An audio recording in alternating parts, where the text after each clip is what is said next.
But there was no music on the intro. Can you hear the sound now, though? There was for Drax, so it must be you. Check your shit.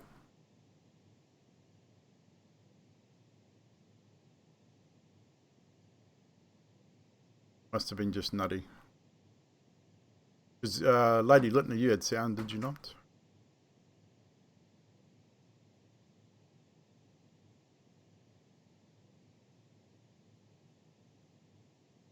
I told you it was you. So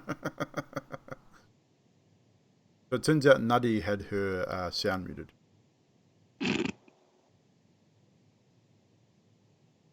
I love her. No, I'm not. There's no music now, so there is no music right now because there isn't any.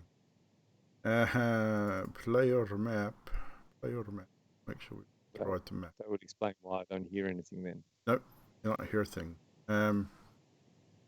So, chat. What's up? What's up, players? We are here for another Wednesday. Curse of Strahd. Last Sunday's session went very, very well. That was episode 60 of our homebrew campaign. Everybody died. It was TPK. Cameron missed it because he was out drinking.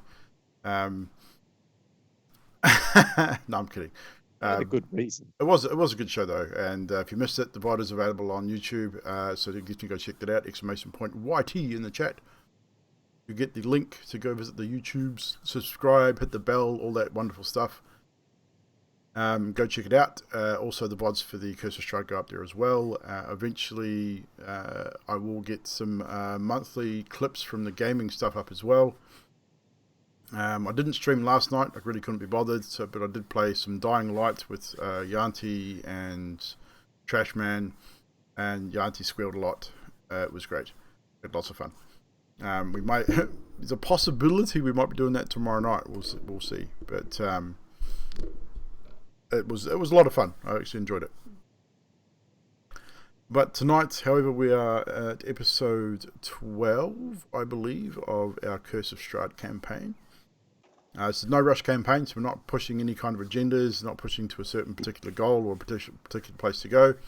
The players will get there when they get there. They'll do what they want to do. Focuses on roleplay as opposed to combat. All combat will be done by theatre of the mind, which no live battle map for this campaign, no miniatures and such as we do for the Sunday campaign. So, without any further ado, we shall start some moose hack. And we shall recap last week's session. So, last we left off, you found yourself standing outside the abandoned mill. The smell of freshly cooked pastries hanging in the air. Knocking on the door, you get no response initially, so you decide to enter. Ismark, not overly happy about this decision, decides to wait outside. Once inside, you discover a dingy makeshift kitchen, brick oven strewn with crates, lots of small bones scattered across the floor. After a short while, an old woman descends this spiral staircase and a conversation ensued. She seems very standoffish and passive-aggressive, but after a time warms and offers Karnos pastry, which he accepts and inspects and eats.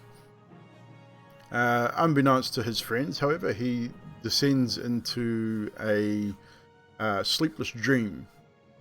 Not a nightmare, but a very pleasant dream, as it turns out. One that he'll probably remember for some time.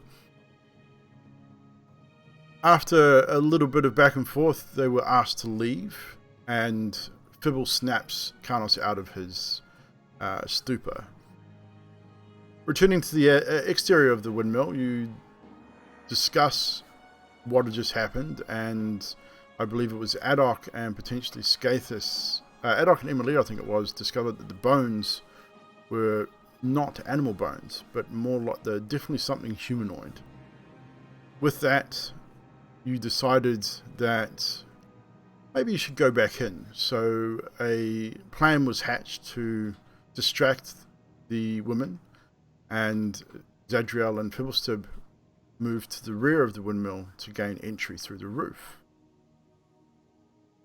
So Emilia and Adok together come up with a plan to create a basket, and the sounds of a burbling baby wrapped in cloth. Emilia approaches the windmill once more, places the basket on the ground, and stands and waits.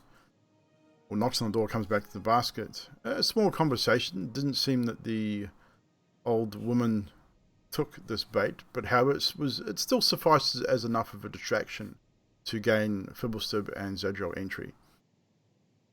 Once in the top of the windmill, you descended down to the top floor, or the third floor, and found a makeshift bedroom. While here, you discovered several crates with doors inset on them, discovering 2 small children had been kidnapped by these women and had been held captive. With that, alerting your friends in a most interesting way, the rest of you head towards the front of the windmill, while Zadriel and Fibblestib descend from the top. Combat ensued, as the women now turned into the grotesque hags that they really were. You battled back and forth, but finally Adok dealing the final blow with a firebolt from his blowgun, I believe it was, bringing the hag to her destruction. The second hag, the daughter, however, inside, manages to give Zadriel the slip and briefly reappears to retrieve the body of her fallen mother, and then vanishes once again. So, with that, you discover the children are from Valaki.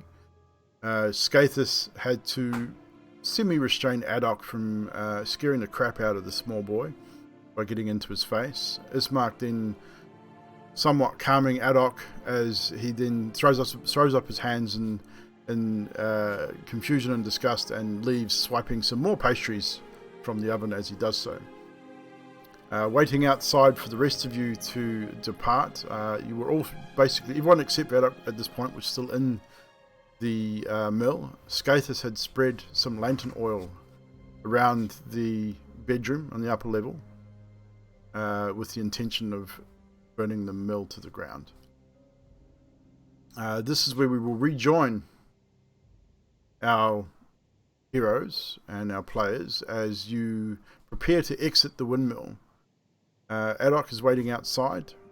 Ismark would have probably followed shortly after Adok and would be making his way out the front door. So we'll rejoin the rest of you. Skaithis, I would imagine, is still on the third floor, as probably is the rest of you dealing with the children. Over to you, players. Did we check and see if all the children are out? Guys, do we want to look at the second floor? Fibblestib?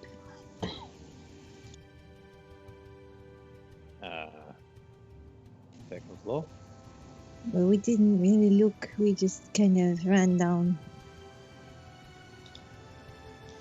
You're probably right. Best to make sure all the children are safe, and these aren't. How many did you release? 2. 2. Okay, maybe check all the floors thoroughly before someone burns the place down. I'm looking at you, Skaithis. Right. Yes, let's go look. Emilia is going to pull out her water skin, and she's going to pour water onto where Skaithis has poured the oil onto the ground. This place is full of evil. It needs to be burnt down. All right.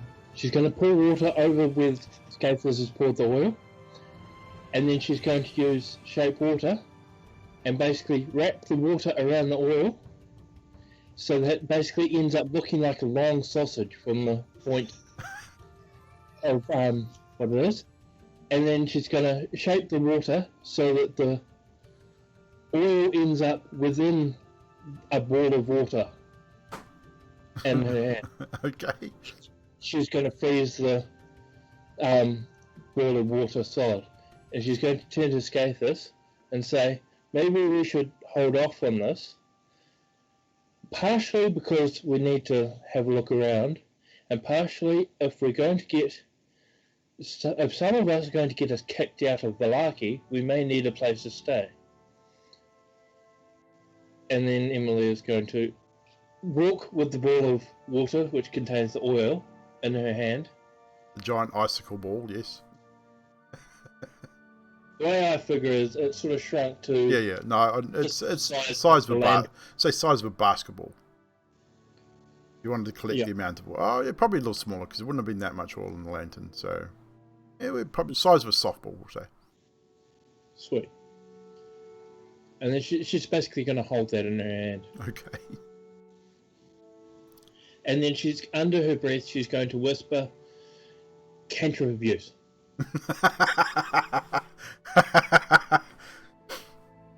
I thought that was actually pretty good use of that cantrip. In fact, that probably was actually really well done. I was trying to think of a way that it wouldn't work to trip you up, but I couldn't, so you were good. You taking over there. So with that, that is achieved. And what is Emilia doing? Is she walking out, or is she going to help investigate with the rest of the group? She'll help investigate. So I'll get everyone to roll, everyone that's still in the windmill, so everyone minus Adok and Ismark to roll an investigation check, please. Oh. Emilia. 9. I thought there was a 1, but no, it wasn't. No. Carnos. 18. 18. Scathus. 10. I start throwing crates and boxes around. 11. And Fibblestep. 24. Oh, shit. So with a collective search, you do not find any more children, but as you rummage through the clothing and that, Zadriel and Fibblestep specifically, because you were the first to find the clothing, you estimate that there possibly has been an excess of about 18 children that have met their end at the hands of these hags, just in that one pile alone. On the second floor is where the milling section of the windmill is, so that's Zadriel, where you found the fine powder, which you now have come to believe is the powdered bone that these hags have been, hence the old bone, the term the old bone grinder. It is as fine as powder, fine as flour. Carnos, make a wisdom check for me, please. Not a save, just a check. Just a check, yep. Wisdom, eh? I'm really high on wisdom. That is 7. 7. You don't really think too much of it, but Zadriel, I think you're just with what you've heard and seen, you get the impression that this particular powder / flour is possibly what is being used to cook the pastries that Carnos ingested and that are sitting downstairs. But you don't find anything else of value. Maybe a few scattered gold coins. We'll say 18 gold coins scattered throughout the windmill. Nothing too major. You don't get the impression that these women need money. They seem to be fairly self-sufficient. There's a lot of herbs and cooking stuff there. Obviously the toads that Carnos released still hopping around. Most of them have gotten outside and escaped, but there are still a few floating around. There's a few chickens around the place as well, but the place seems fairly well bare of valuables. No lantern oil? Yeah, there would have been a bit of lantern oil here and there. You've got the impression that lanterns that were there have not been used for a long time. You get the place was dark and not lit. All in the lanterns is probably enough for maybe 30 minutes of burn time. Let's say half dozen lanterns, so let's say we get 1 flask of oil out of all of the lanterns, if you wanted to collect it. Yep, I'm going to collect it. Okay, so just one flask of oil, Already done. which you get the impression that these hags could possibly see in the dark. The fact that none of these lanterns have been lit for a long time. Okay. So investigation's complete. What is your next course of action? Who was collecting the oil? I'm going outside. Fiddlestick. with the other two. I collected the 1 pint of oil, put it in a flask, and put it in my backpack. Are the children still downstairs? One was still with you. She will not let go of you. She is hung around your neck like a necklace. The young boy has stuck close to Skaithus, even though he's never ever seen a tiefling before. He seems fascinated with Skaithus' tail, and Skaithus has protected him from the scary short man, and so he is stuck close by Skaithus. I think we need to take these children back to town, perhaps, to their homes. And what you guys do with the windmill is up to you. Where were they from? I think they're from Valaki, I think. Yes, Is they it? had the young boy had told you that they were both from Valaki. Ah. So we can go back to Valaki now. Quest complete. And with So what that, do you want to do about the windmill?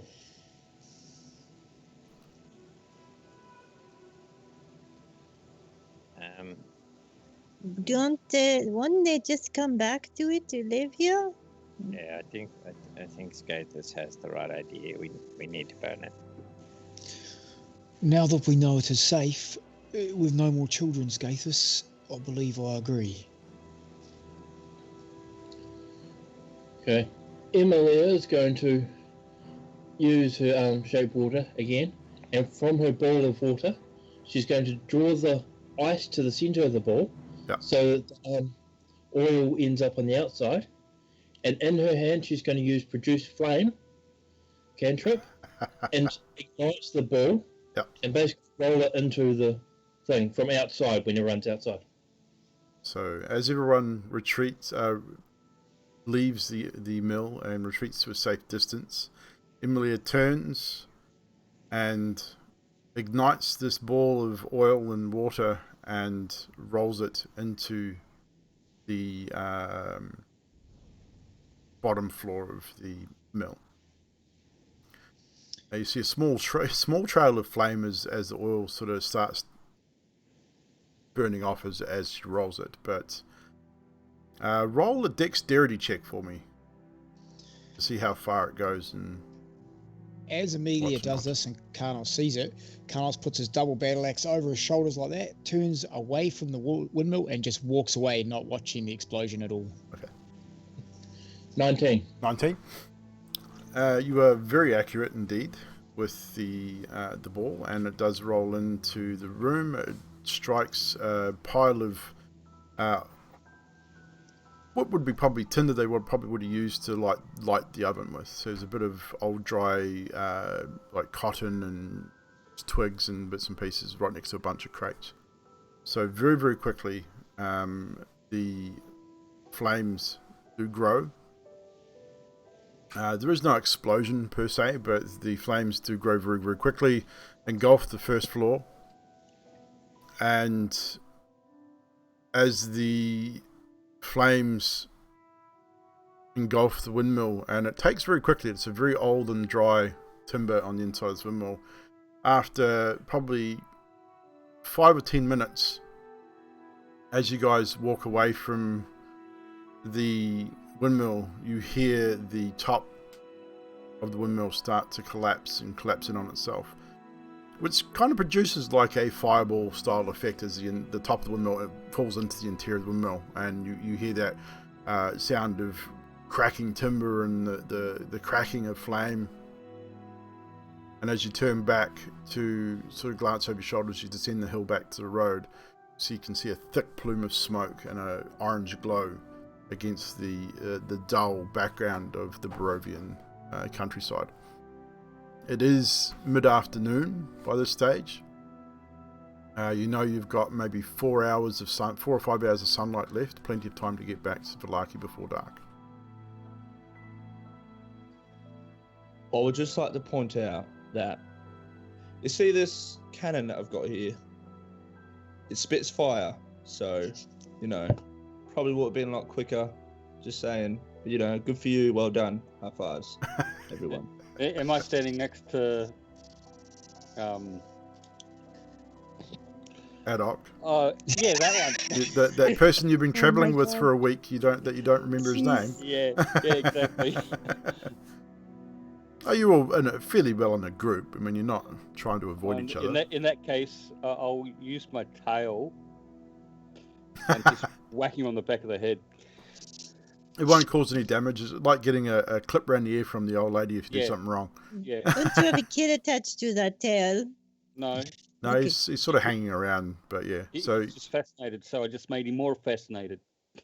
So Skathis, for the first time actually, because no one's probably really seen you use your tail for anything. It's been fairly well hidden-ish under your cloak or robes. And so yeah, Adok, you get a upside the head by a red tiefling tail. Would I be able to use shield? It's a reaction, eh? Yeah, It wasn't enough to cause damage. It was... that's all right. Yeah, I Yeah. still would like to use it if I could. It's up Yeah. to you. Yeah, throw it up. Sweet. Yeah, I just cast shield on the first level. So it adds +5 to my AC. Turns it into 18. Yeah, so I mean, roll a hit. Skathis. Let's see if this actually does make contact.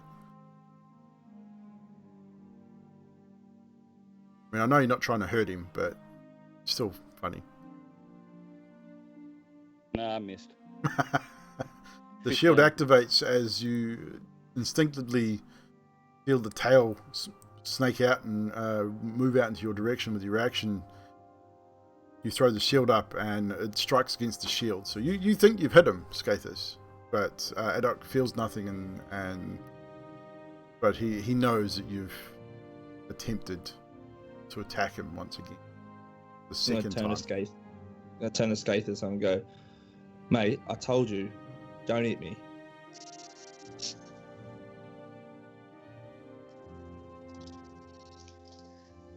Just keep walking. Probably a wise idea. And with that, Ismark turns to you all and says, it will be getting dark soon. Time we head back, yes.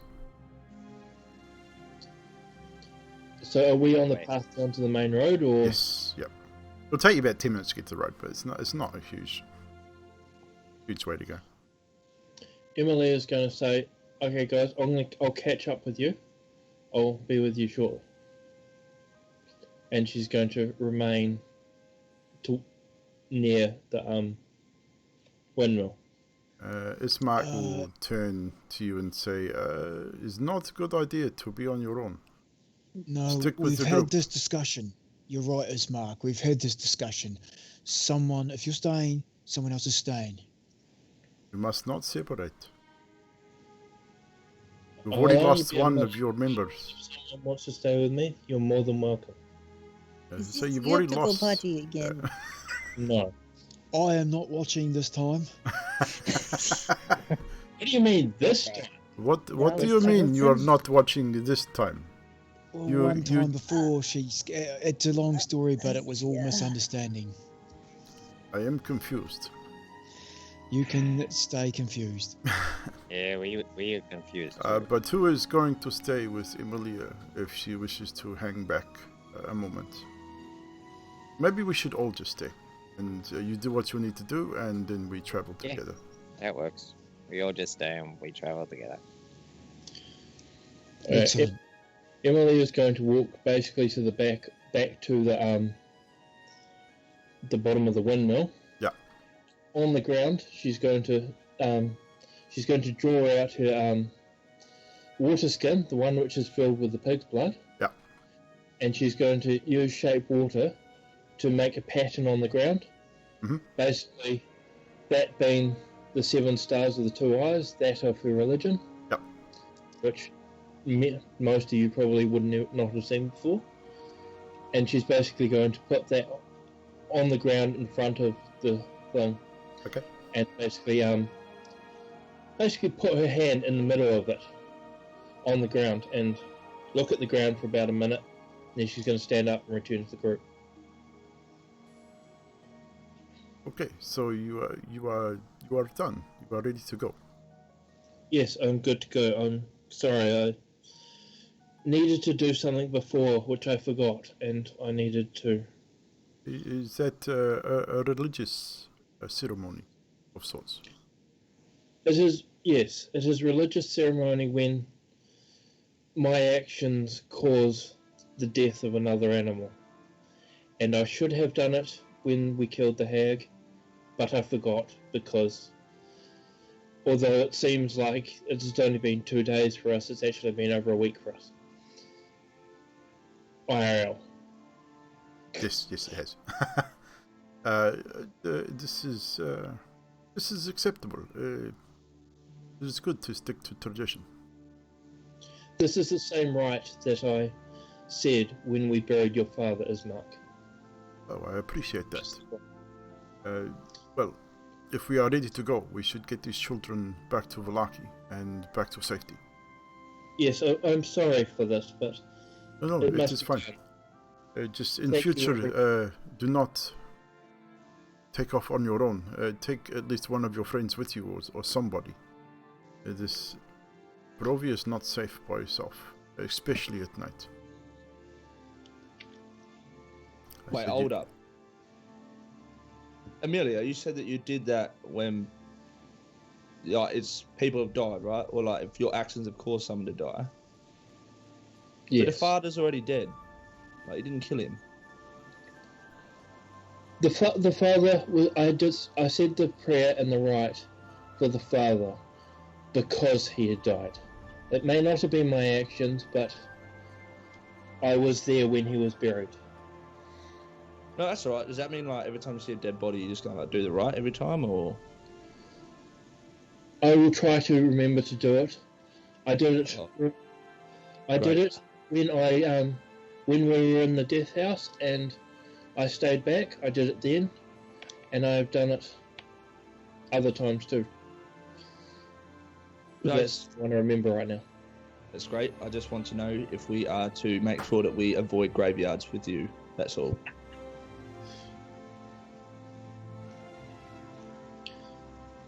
There you go, Daddy. Yes, thanks. Right, so time to go. And Ismark turns and leads you all back to the road, where you start heading back towards Valaki. The road is now becoming relatively familiar to you. You've travelled this way once before, and you've travelled back the other way, back towards the Bone Grinder, so finding your way back to Valaki doesn't seem like too much of an issue. As you get to the spot where Mirabelle had disappeared, thoughts do turn to her somewhat. I would say Karnos probably does a quick scan of the horizon and the surrounding areas once again, looking for potential signs of one of his companions, which is now lost. Yeah, I was going to say that. I wanted to have a quick check. Make a quick perception check. Anyone who wants to, everyone can do that if you wish. Everyone would probably be feeling much the same. Ismark, even you would probably notice he sort of slows his cadence enough to maybe have a glance around himself. So everyone roll a perception check as you pass that area. Karnos's eyes well up a little, and he does one drink and another, and he rolled a 3. Unfortunately, with the eyes welling up with tears, unfortunately does not notice anything different than the previous time. Looks like Emilia rolled a natural 1. The nat 1. Critical fail for Emilia, so Emilia doesn't really notice anything either. Adok. I got a 7. Yeah, by the time you guys have come back, those that are rolled under a 10, by the time you've reached back to this spot, there may have been other people travel through the road, or something has happened, but there's no real sign that on the road specifically that remarks to Mirabelle. Anyone with over a 15, however, so did anyone get over 15? 19. And Scathus? 19. So 2 19s. So those of you over 15, at one point, looking off towards Castle Ravenloft, you think for a moment that you see the outline in the fog of just a humanoid figure, very tall. But then, and as you look back, sort of squinting your eyes, trying to make it out, it seems to vanish almost. But you don't really see anything else. So you didn't really stop per se. So as you carry on, heading towards Valaki still,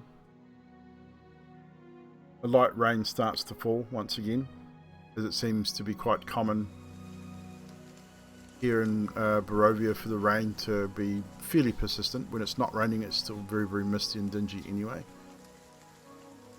Can I get someone to roll a d20 for me, please?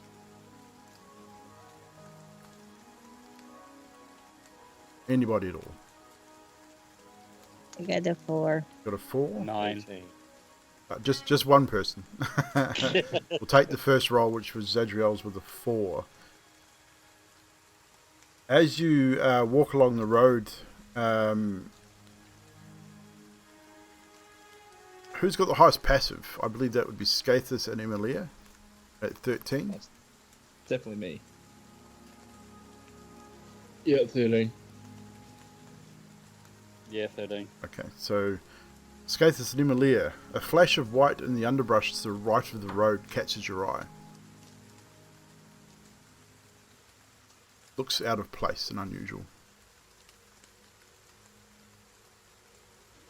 What in the brush looks unusual? So a flash of white, so it's sort of an off-white. I'm going to investigate. As you approach the shrubbery just to the right of the road, and the rest of you would see Emilia sort of stray off to the right, just not too far. Emilia, you find the remains of what seems to be a humanoid. They look old. They look like they've been here for quite some time. Back of the skull is completely caved in. And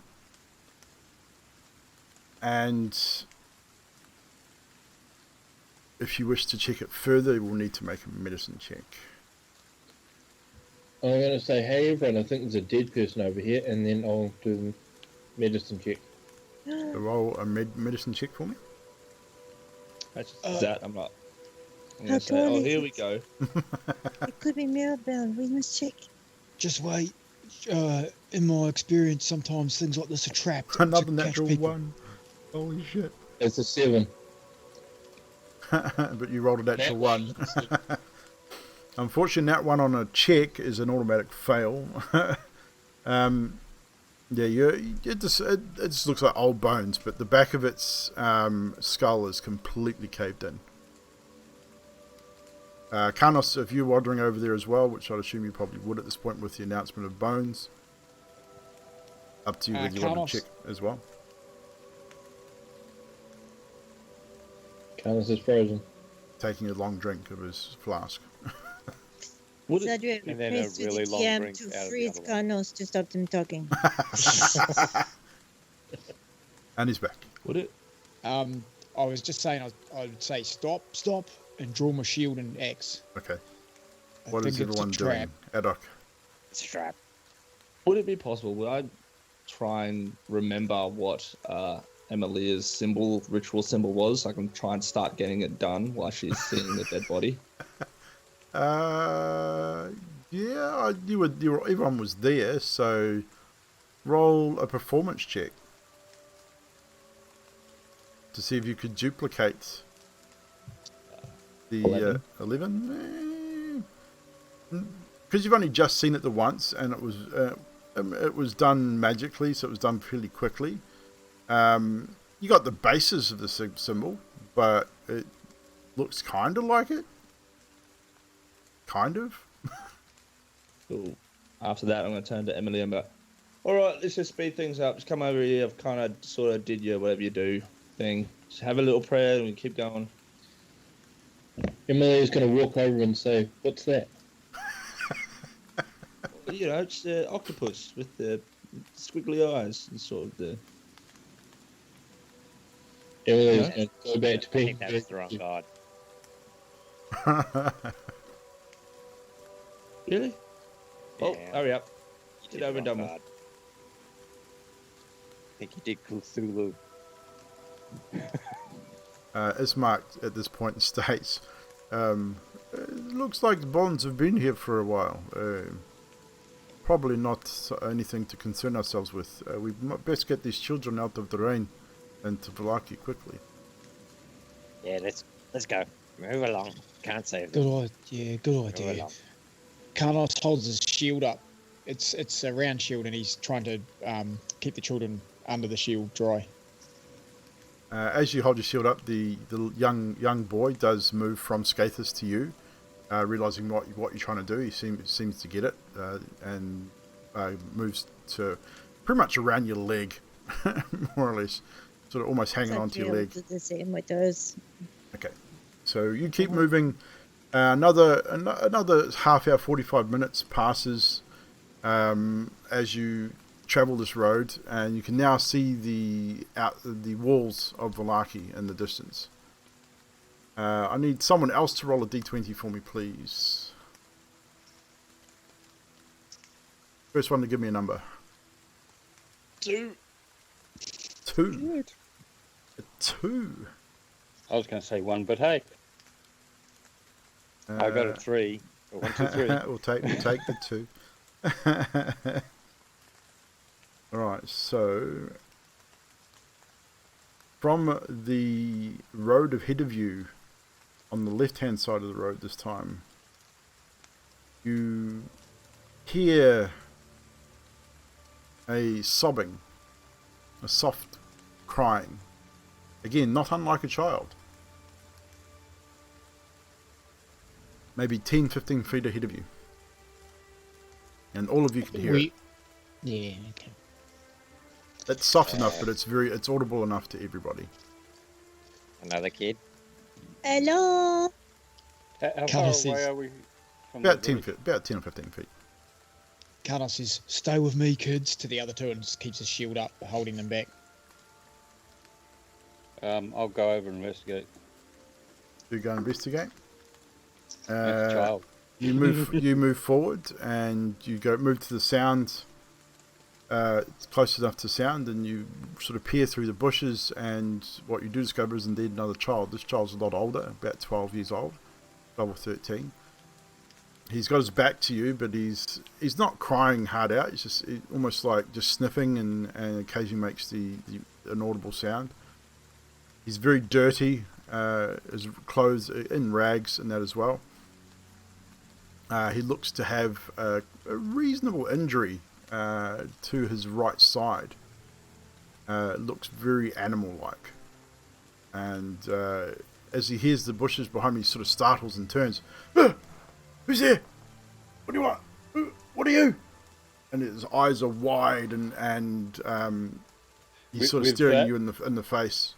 I'll put my hand up as basically to calm and go, Zadriel, here.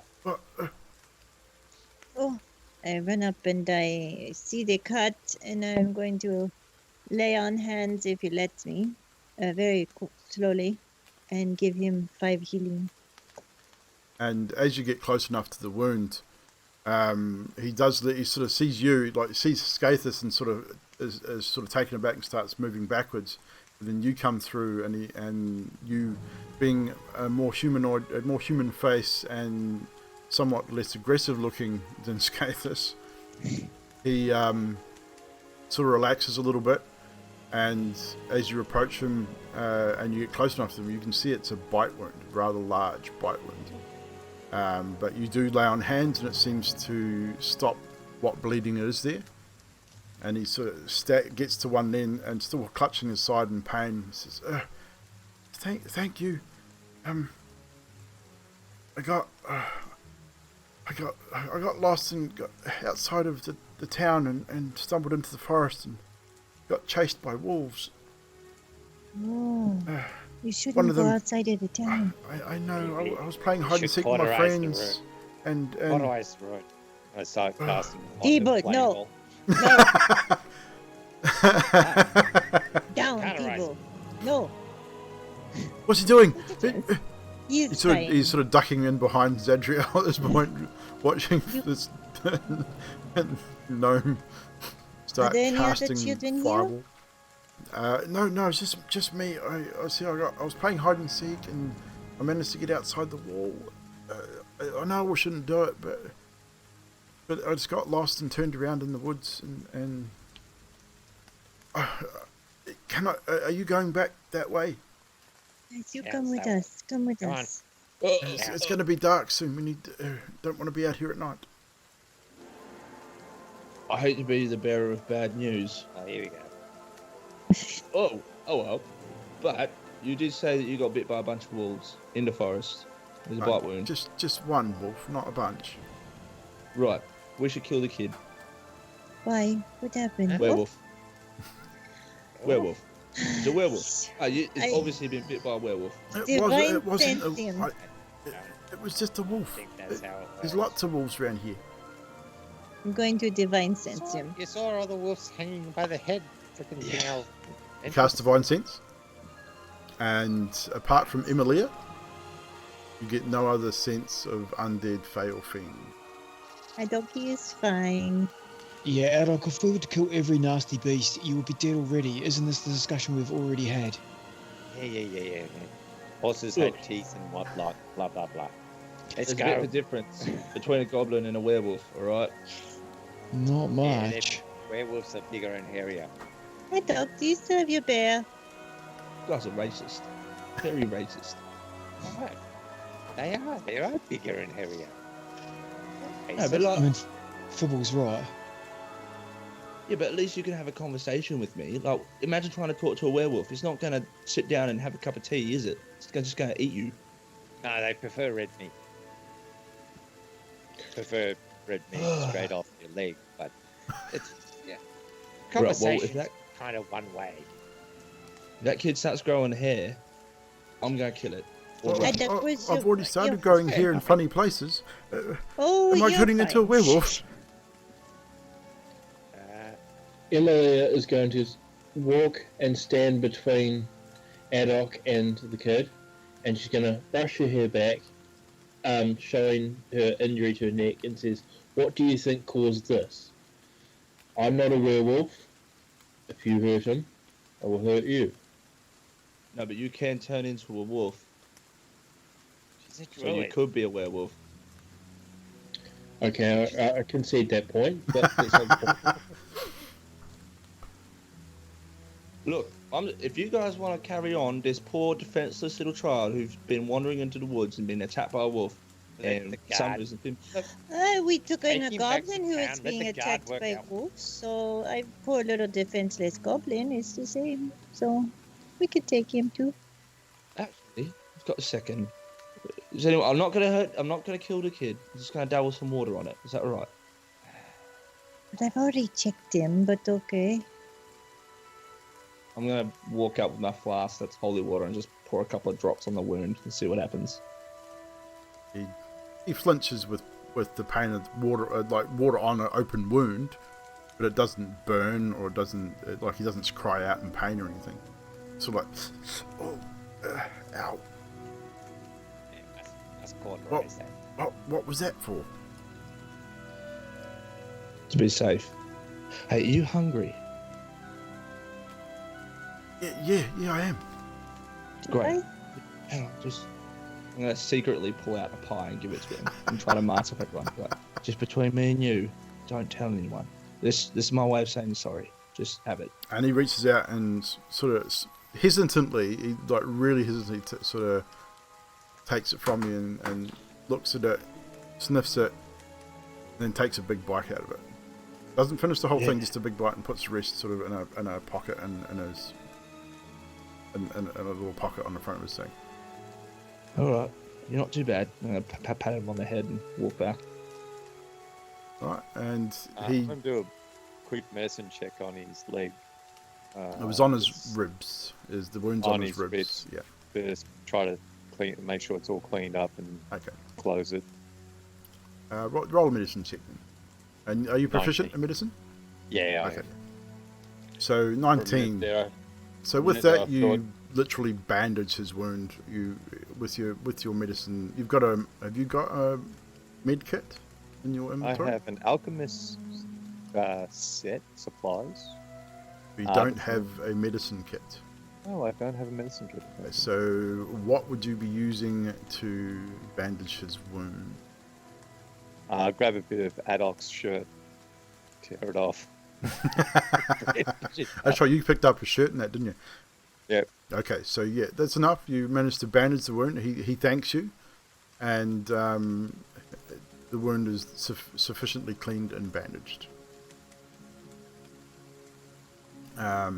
He seems after eating. Should have just cauterized it, but this will do. Go, let's go. Yes, let's go. And as Mark says, yes, time is getting on. We should get back. I pick up this kid. He's 12. He's quite a tall kid. I don't pick him up. You still got the little girl. He's probably almost as tall as Karnos. He's very tall for his age. Very lanky, but he seems fine and able enough to walk on his own. And so you continue your journey, heading back to Valaki proper. You finally get to the gate, and Ismark walks up to the gate and open the gate. We are returning from our journey.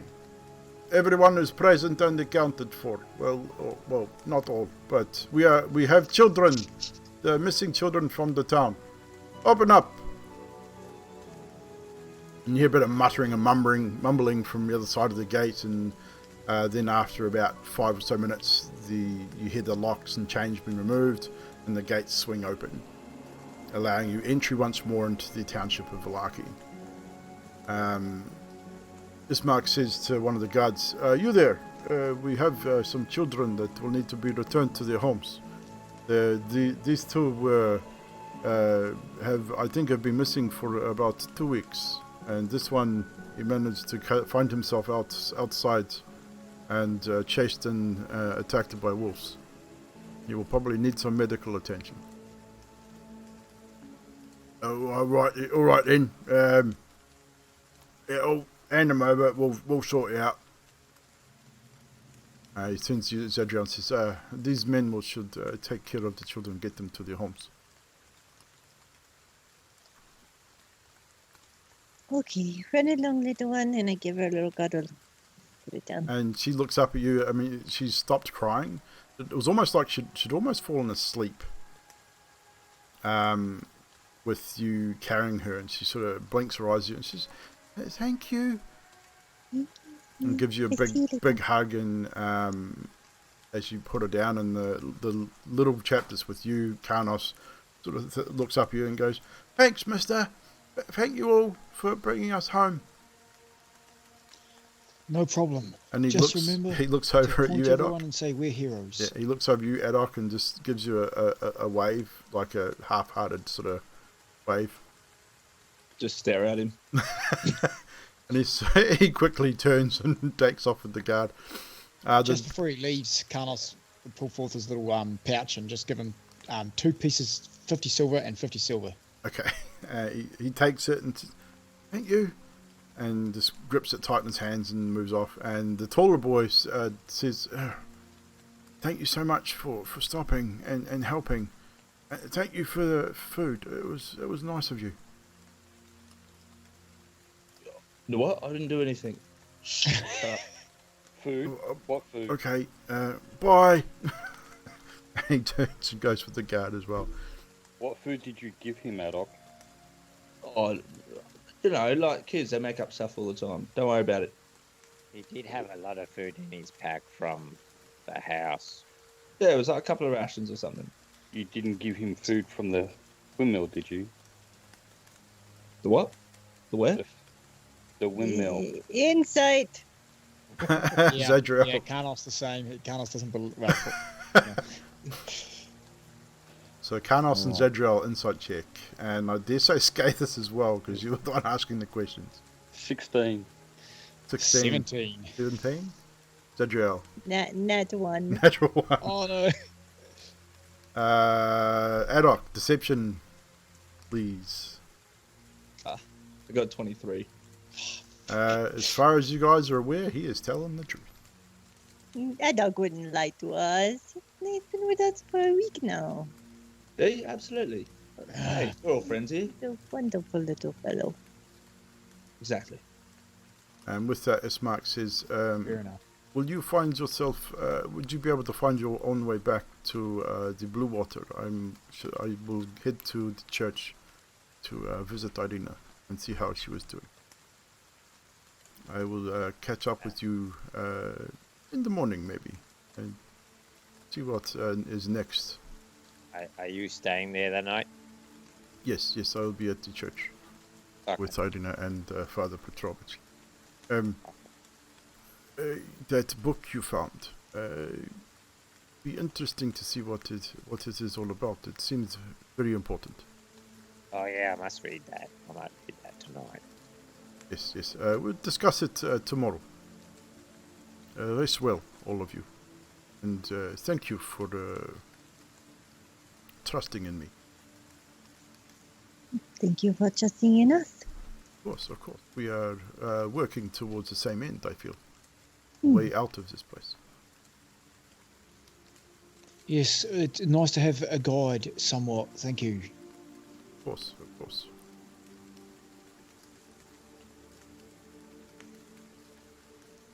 Vasily's book? Adok did, I think.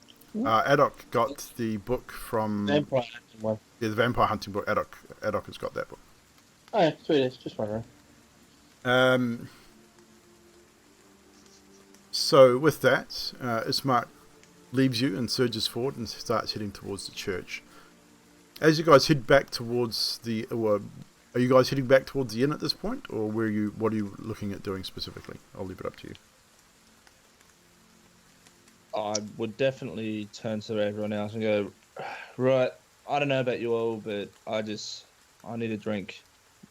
I really need a drink. Carnos will second. I don't need to talk first. I'm not here. Third person. First, I second that. You're not hit. I would second that. I could do the drink. And you guys would have noticed that during that walk, Carnos would have got slower and slower and slower as he limped. Are you feeling okay? Yeah, nothing a bit of this can't fix. I just got to do some refills. We're off duty now, right? I think so. Excellent.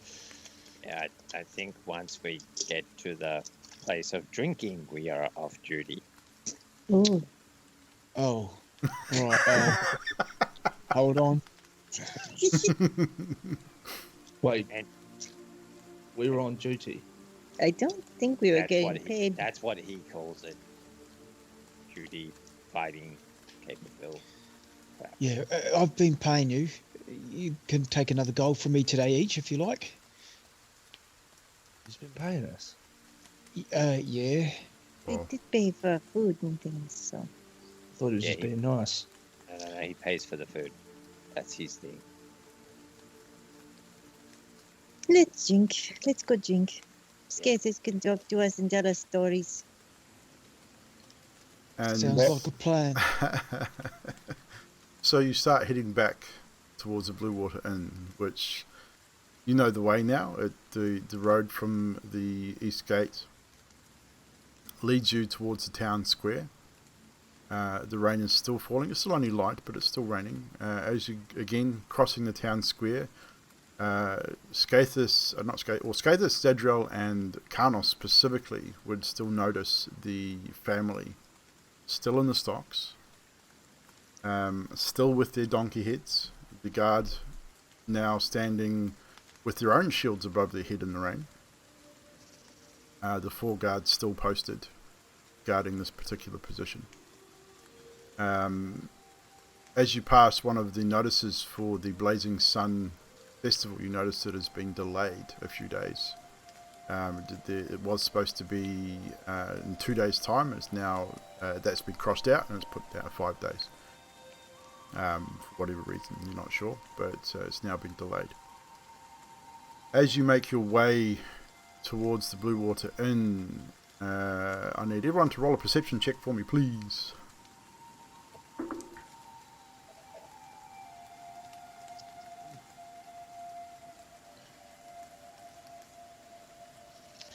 Seven. 20. 4. 4. Wow. 18. 21. So everyone over a 7, funnily enough, because that's what I rolled on my stealth check. You notice a man, it's almost like he's shadowing you. He's about 10 or 15 feet behind you, but he seems to be keeping pace with you. And nat 20 minus 1. Still a nat 20, dude. He is wearing a dark coloured, it's a fine looking clothes, but dark coloured pants and shirt and coat, and a dark coloured cloak over top of that with the hood up, and he's got like almost like a leather satchel hung over one shoulder, and it's inside his cloak. But he seems to be keeping pace with you guys. Just gonna whisper to everyone else. And go, alright, just keep walking, but to let everyone know there's someone trailing us. He's in a dark hood, he's got a satchel, he's behind us. Just keep pace. How far is he? About 10 or 15 feet behind you. And if you guys slow down and stop, he seems to do the same thing.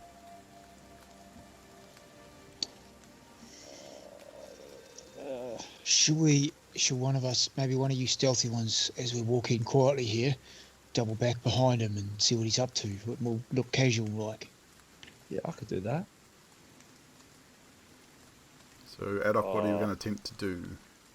I'm going to attempt to... Oh, sorry. We can just turn around and ask the idiot what he wants. I'm going to Misty Step very quickly and then go into his ear. What do you want? Are you going to turn down Misty Step and back towards him? I'm also going to spend 1 5 point and do a dash action behind him. Zadriel would have moved first and definitely been right in his face or behind him, beside him, whichever way you wanted to end up. Behind him.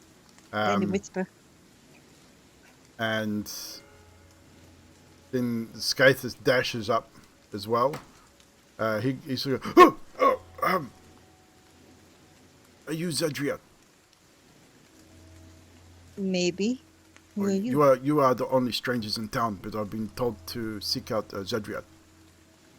Oh, wonderful. Is because I have a message, and if you're not Zadriel, I'm not giving it to you. So I have Zadriel. Look at that. How can you prove it? I'm just kidding. My mistress, Lady Vakta, wishes to give this to you. And what you see standing before you is now that he pulls his hood down, and he is pale. He's got quite a big nose, dark eyes, dark greasy hair. Looks like he hasn't been washed in like 6 months. But he's wearing very dark clothes. Think Cerberus Snape from Harry Potter. That kind of greasy sort of look. And he sort of says, oh, "Wait a moment," and he fumbles through his satchel and he says, "Here, this is for you. My mistress wishes for me to give this to you." And it's sealed. It's got a wax seal on it. And he says, "Good day." And he just turns and starts to walk away.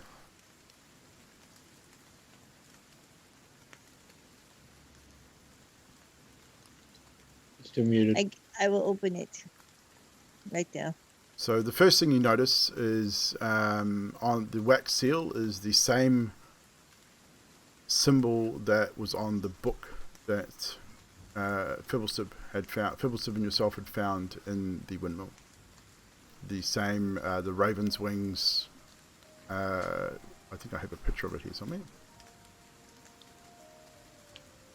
Give me 1 second. You'll also notice that Emilia has no clue that you guys all jumped on him and has kept walking. Yes. Everyone had stopped. Only two of them had gone back, and that's Zadriel and Skathis. The rest were all still 15 feet away. Emilia, keep walking. That's fine. You can keep walking to the end if you wish. But Emily, whatever. So that is the symbol on the seal, right there. On the stream. Okay. Ooh. It's the same symbol that's on the front of the book. I'll also pop it into chat. You guys in the Skype, just to make it a bit easier. See? As you pop the seal and open the letter, it is written on very fine parchment. And it simply reads, "My friends, know that it is I that have brought you to this land, my home, and know that I alone can release you from it.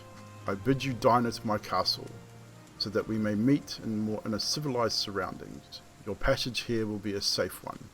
I await your arrival. Your host, Strahd von Zarovich."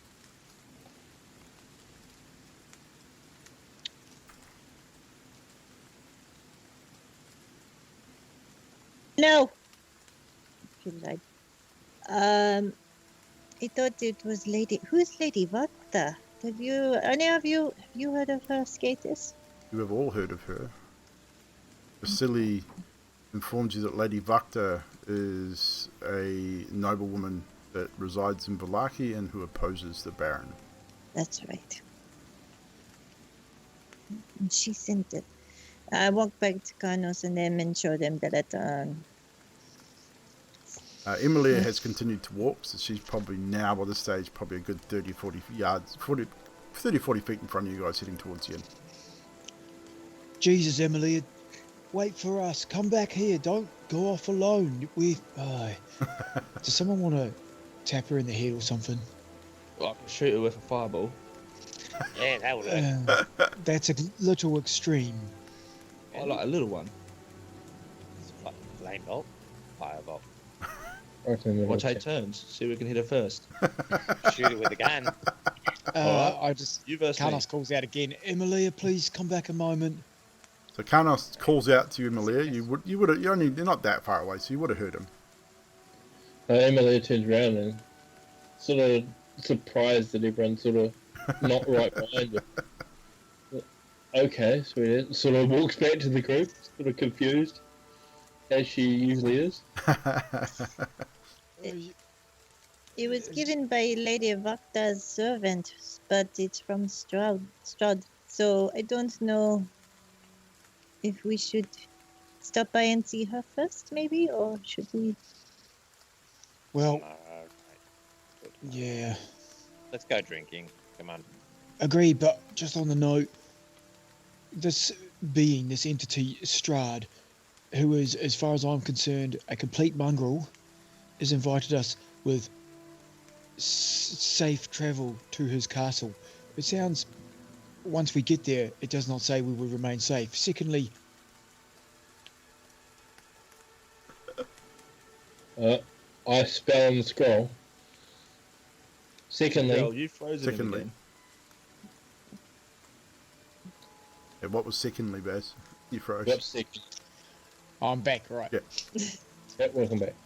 Secondly, I don't know if we should be eating with the enemy for the most part. It seems like a silly idea. But we should keep our enemies close, no? Zadriel stops freezing Carnos. I do apologise. It will be fixed sometime soon. I hope. Yeah. We could. We could learn maybe more about him to either fight him or see what he has to say.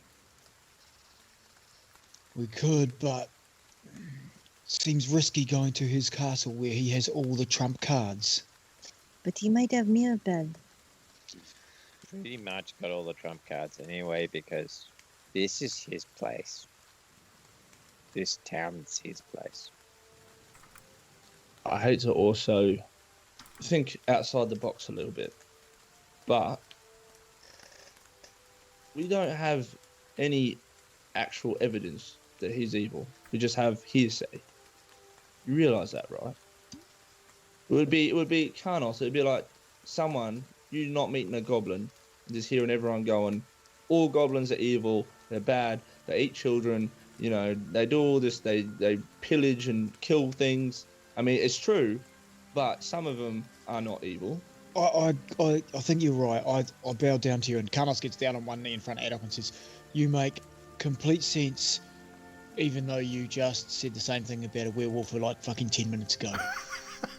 Wait, werewolves are different, all right? I've seen a werewolf, and they have no intelligence. They're despicable creatures. It's different. It's different, yeah. That's what we all say, apparently. So, and he turns back to Zadriel and Fibbleston and says, "So, guys, whatever you think, I will do what you ask. If we have to take this man out to get Mirabelle back, then we shall." Put my arm around Carlos and go, think of the stories you could tell. Going to have dinner with the head vampire and a whole place. You would be famous. You are right, and it was what I was contemplating as this conversation went on. I think you are right. We would be famous, not just me. Every single one of us. Let's go drink on it. Let's go. We'll think about it. Yes, I need to. Emilia's going to say, "Okay, I need to go do something on my own," and she's going to walk to the Oh, here we go. with the Emilia! What part of we are not splitting up don't you understand? and she's going to walk to the inn with the group. In front of the group.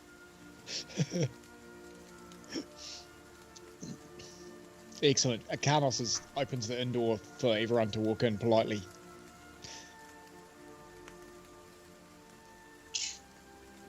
Thank you. You're welcome. And as Adok walks in, I'm going to assume somewhere near the end, he says, "Adok, may we have a word?" Yeah. If everyone else is in and not Adok, he closes the door. Up to you. Sounds good to me. If everyone else is comfortable with that.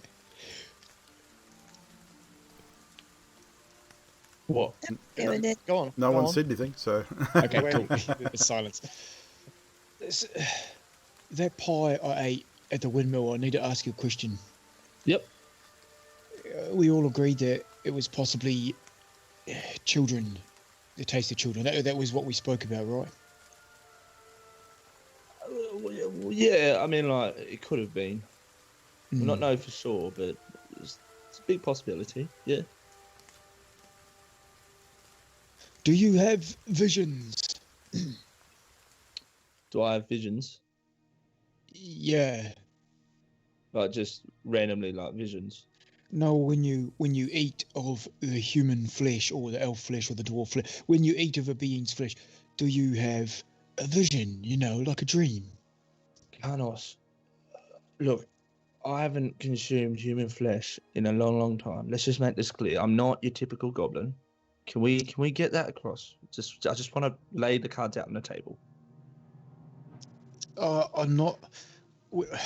I've been warming to you slowly. What I'm trying to say is, in your memory banks, somewhere hidden away in that little grey skull of yours, do you remember eating human flesh and having a vision? Here's also the other problem on the end of the spectrum. See, my memory is a little bit hazy and fuzzy. I'm not quite sure what's real and what's not most of the time. But I can say that normally, no, I don't have visions Okay. once I eat human flesh. It's not normal. Right. That I'm aware of, but hey, never know. All right, good But to again, know. I could be speaking shit. No, yeah, I don't know. you're right. Me neither. And he opens the door and to the bar and says, carry on. So you all enter to the inn, and it's heading on towards evening now. The sun's still up, but it's again very sort of murky as it is. But the inn is warm, and it is quiet. There's a few patrons here this time of night. Some have come in for an evening meal, but other than that, it's relatively quiet. Rictavio is there. Again at the bar talking to the bar owner. Again, you see him as you guys are walking in. He sort of packages up a small bundle and heads towards the door. Pretty much the same way you saw the earlier that day. Similar sort of bundle, and heads out. Gives you guys a wave and like a very sort of happy gesture, a nod and a wave as he heads out and leaves the inn. It's at this point I'm gonna reach in and pull out the book, and I'm look at the name Rickton, and I'm go Rickton, Rictavio. What are the chances that he like Rictavio Rickton? Seems a bit similar, doesn't it? Who are you talking to? Everybody? Everyone. Okay. Yeah. Oh, what is it book I- about? Well, apparently it's about. Well, Vasily gave it to me. It's about vampire hunting and stuff like that. But here, you can have a look at it. It's by Rudolf van Richten. I don't know. My head kind of thinks. I mean, I know he's a circus performer. Oh, I'm probably just talking shit again. That's all right. Can I get a drink, mate? And Danica heads over towards the table and brings over a bottle of wine. And she says, 1 gold piece. Ganos? Carnos gets it. Yep. Carnos says, I can't do one, so can you bring me 6 bottles of wine, please, and I'll give you 6 gold. And he... Of course. I'll be right back. And after a few months, she comes back with 6 bottles of wine and cups, enough for everybody. And you are currently sitting at the Blue Water Inn, eating or drinking, contemplating the day's events. After a short time, maybe 45 minutes to an hour, a man enters the inn. Adok, you recognize him almost immediately as Father Lucian Petrovich. And he spies you as he comes in, and so again puts his hand up as a recognition that he spotted you, and comes directly to your table. Good evening, young Adok. Hope you are well. Excuse me. Allow me to introduce myself. I am Father Petrovich. I am the priest resides over the St. Andrew's Church. I was wondering if you were not busy a little later, if you could join me at the church. I have some matters of relative urgency to discuss, if that is acceptable to you. Does it pay? We cannot take payment for a holy man. Well, maybe you can't, but I can. Man, Well, need money. This place is expensive. This is not the place to discuss such things. But if you would join me at the church later, we can discuss it here. Carnos bows and says, don't worry, Father, I will pay them. It is fine. Of course, at your leisure. Sometime this evening would be good, though. And farewell. And he sort of gives you a pious bow, and he's wearing very simple robes, as is generally that of a priest or a monk and he then heads back out the main door and closes it behind him. I don't want to startle anyone, but I am drinking a lot now, and God knows I don't want to hear it. And you're back. I think he's Oh, drunk yeah. already. Okay, what do you have to say? just saying it will be an off-duty format. Unfortunately, I've had a few under the belt now, so I will tag along, but don't know how good I'll be. Do you drink for pain relief or do you drink because it's fun? Yes. Ah, okay. That's as clear as mud.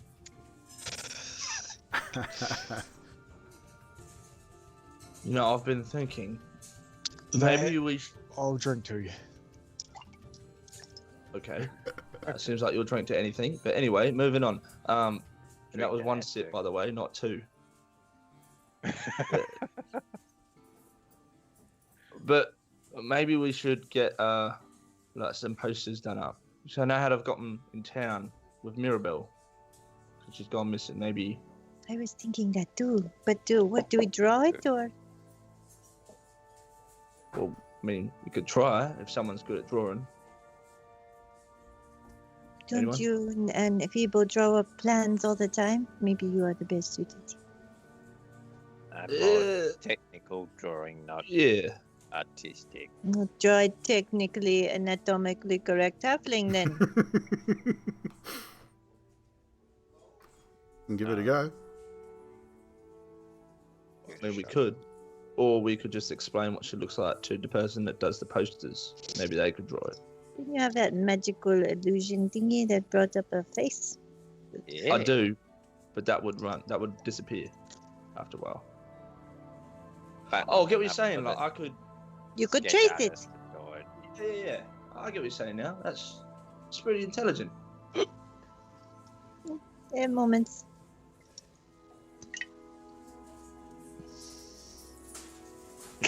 So are you going to attempt to draw a missing Mirabelle poster? Adok. Yeah, I'll probably turn around to May and go, "Excuse me, miss. Have you got like a piece of paper and some like a quill, pen, something, anything, charcoal maybe?" I've got charcoal. Out of my pack, I pull out a stick of charcoal, drawing charcoal, and a parchment, and go, here you go. Right, thank you. Yeah, I attempt to cast minor illusion of Mirabelle's face. Yep. So you will now need to make a dexterity check plus your proficiency. So D20 plus your dex plus your proficiency. Nat 20. Nice. And that 22. As you cast a minor illusion, which brings up a very simple effigy of Mirabelle, but enough to give you the basic features of her face, the length of her hair, and that sort of thing. You then sit there and just, over the next 10 or 15 minutes, just start working with the charcoal, looking up every now and again, sketching and drawing, getting the basic features in face.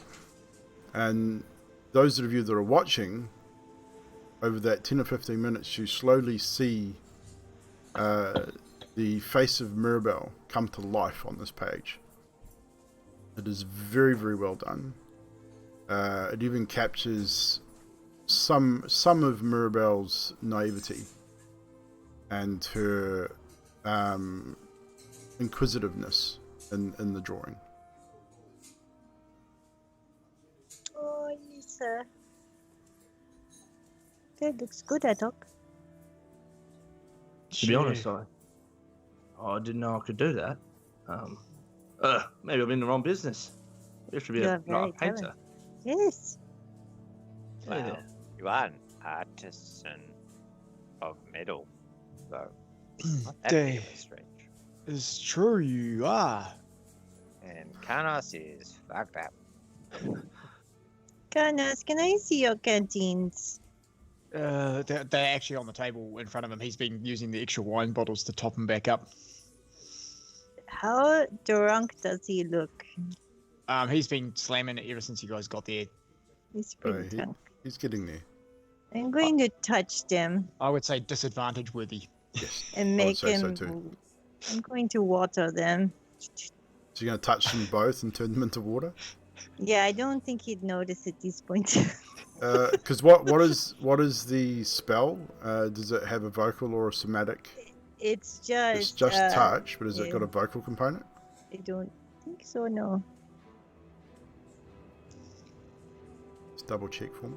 I can. No, because it was just for flavor. So we never established it. I don't think. Yeah, I'm not sure. No, touch. Just touch. Yep. Okay, touchy. So she reaches out and just touches both of your flasks, and it doesn't set anything off because she touches one and then she touches the other. She doesn't just touch Yeah, one. it's like, oh, those are heavy. It's good that you touched two. It's like a lucky thing. And you turn them both into water. Yeah, I'm going to try and sober him up a little. At this point, when you drink too many beers and it just tastes all like water anyway. So yeah, she's right. I don't think I'd You notice. can make a perception check, but it'd be a disadvantage, and I'd say with a -2. And it's wine, which is not his top drink. So Yeah. oh yeah, yep. So what was my perception con? Yeah, nah, 2. So your passive perception is pretty damn low anyway. So I think it's what, a 9. So Kanos is none the wiser. His flasks are now waterized, and he is he drinking from the flasks or from the bottles of wine at this point?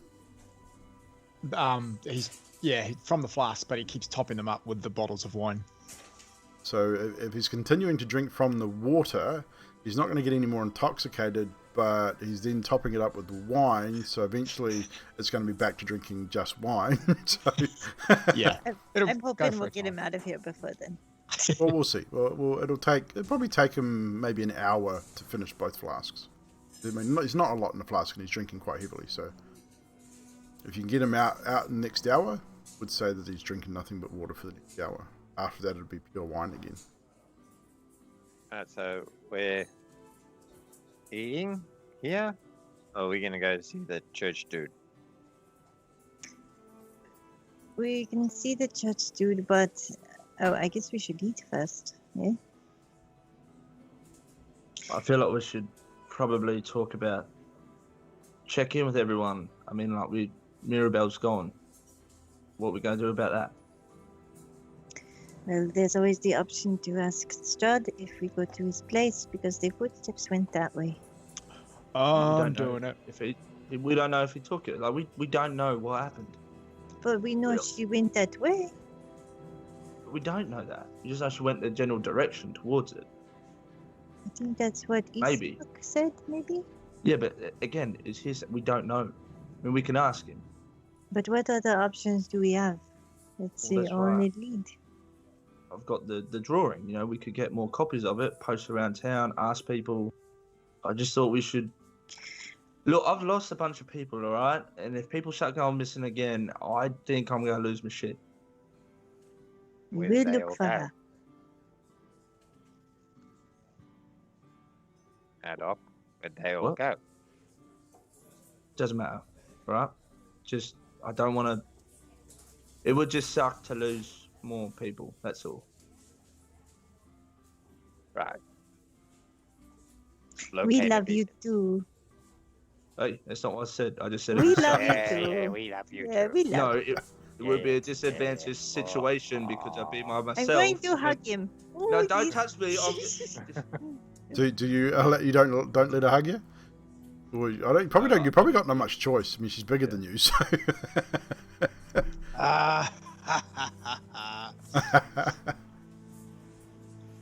Yeah, one of those awkward Okay, hugs. He does this, and you wrap your arms around. He's trying to squirm and get out of it, but yeah, it's really awkward. I say we go. Oh wow, eat first. Order food. Food. Also, I want to Church. deal with these children in these stocks eventually. the party is postponed for days. They could be out there for days. Uh, I'm going to talk to the head of the town. talk to a lady that we have to go see. Oh, that's true. Karnos picks up his gear and starts heading out the door. Wait, not Ned Well- Carnos. We'll save for the children. We will No. eat first so that we can save anyone. Because you are not good if you're not. You're not you Yeah, when you're- you're hungry. You're on off-duty mode, dude. You can't do anything. You're completely right. And Karnos sits back down and puts his gear down. Roll a dexterity check with disadvantage to see if you can actually sit on your seat. Fuck. Nat 20 and a 12. With Dex. Oh, 16. That's not bad. You kind of stagger a little bit coming back to the table, and you find the seat, and then you go to sit down. You kind of almost miss it, but then you sort of scoot yourself onto it. So yeah, you're still borderline able to Maybe function. bedtime for Carnos. No, I have had about 300 bottles before one time in a long place far away. Yeah, I think it was From here. Fandolin. I think those That was us. bottles were a little bit weaker than these ones because These ones taste funny. yeah, I do. mine does that. Yeah. No, I think we put Carnos to bed, and we go see the church. No, we can't leave people alone. A piece of steak Leave. will soak it up. We take him. So you order food. Is that what you wanted to Food. do? Yep. Okay, so you order food enough for all of you. That will cost about 5 gold for the lot of you. So it's whoever's paying for the food, mark it down. I throw in 2. Karnos just fumbles through his bag and it's like 6 gold. So you get a reasonable. It's a hearty stew. It's not like a steak or anything, but it's a good sort of wintry stew because I mean it is fairly cold and damp and dingy. And again, like I said, the Barovia just like this all the time. So you get the impression that this is the type of food that they serve all the time. It's very stew and boiled potatoes and like things like cabbage broths and things like that. Things that are very warming and very filling and very hearty. Anything's possible. Emily is just drinking water, not eating. Okay. As we're eating, I'm going to turn to Fibble, looking at Carnos. I'm going to say, Fibble, what do you think about a possibility of probably trying to fix his little limp? Maybe a mechanized leg or something, or pants. I already gave him a brace when I made the bracket. I don't know Maybe if he's it's- wearing it. Maybe it's He something is on the wearing it. inside. Yeah, Maybe he's we wearing should, it. You put maybe it on. we should like ask him if we could take apart his leg and then have a look at it. Are you guys whispering? Oh, not general casual conversation. Carnos, what is wrong with you? Well, when back in Ward Deep, I was one. I don't want to. It's a short version, Carnos. He goes to say something and he sort of has to hold that throw up. It's like, "Ugh." And it sort of stammers for a bit, trying not to vomit it into his plate. Is the food? And Is the food coming? then he composes himself and he's okay. Yeah. What was I saying? Back to Waterdeep. One time with my mum in Waterdeep, we were buying fruit, and there was this fruiter, and his name was Jimmy Jaspers, I think, and he gave us some fruit, and I'm hungry. Where's my steak? You've got a bowl of stew in front of you. Oh, is this? Oh yeah, this stew is real good, eh, dog? And there's some bread. Did you too. get hit by a fruiter? What happened to you that you are limping? Oh no, that's got nothing to do with Jimmy Jaspers the fruiter. Ah, Is it your foot? Is it your knee? What is wrong with you? It's kind of a bit of that area, like by the hip, sort of middle and top of the thigh, but closer to the center of my body. Groin. Your groin. Well, it's You yeah. hurt your You old got fella. your bits hurt. Oh, No, it's my hip and that Took an arrow to the area. balls? No, not really. No, it was more like a building. A building What? to the balls. What? Did the What? building fall on you? What happened? Yeah, something like that, eh? Crush nuts. Ah. Yes, crush nut syndrome. Do you have a brace for that, Feeble? No, you just cut him off. Yeah, whoa. Mr. Carnos, I've got a... Yeah. Bibble and I have been just noticing a couple of things. Would you feel comfortable with us? No. Maybe... You didn't let me finish. Oh, sorry. Would you feel comfortable with both of us? 'Cause you know how smart we are, yeah? I know how. Well, sure. Right, so would you feel comfortable with us maybe having a look inside your No, leg to hip no. area? No, not having a look in my Is pants. Carnos, they are eye level. It'll be fine. No, we'll have a bar of it. Okay. If you like a mechanized walking leg that springs quicker or something, that shoots flames. That sounds pretty Like- cool, actually. Yeah. Let them have a look. No, Exoskeleton. Are you shy? Do you have a small pecker? Is that what it is? don't really understand what you mean by that. You know, like a small winky dink. A winky dink. Oh no, pick Yeah. crashed. You know, like the thing that you... Jeez, what are you Would humans you called? prefer a woman looking at it? How about we change the conversation? I need maybe some water to go with my stew. This seems to be... I'm getting grilled under... You could get it fixed, though. That'd be nice, what? huh? What I mean, you could get yourself fixed. It would be nice. I had some of the greatest doctors in Waterdeep try and fix me, and it did not happen. It is just a lymph. Nothing to be too... Stew, yeah, good stew. It seems a bit more serious. You seem to get slower and slower. But, like, it seems to be causing you pain. Oh, yeah, much... I mean, you know, that's what happens when you have an injury over time.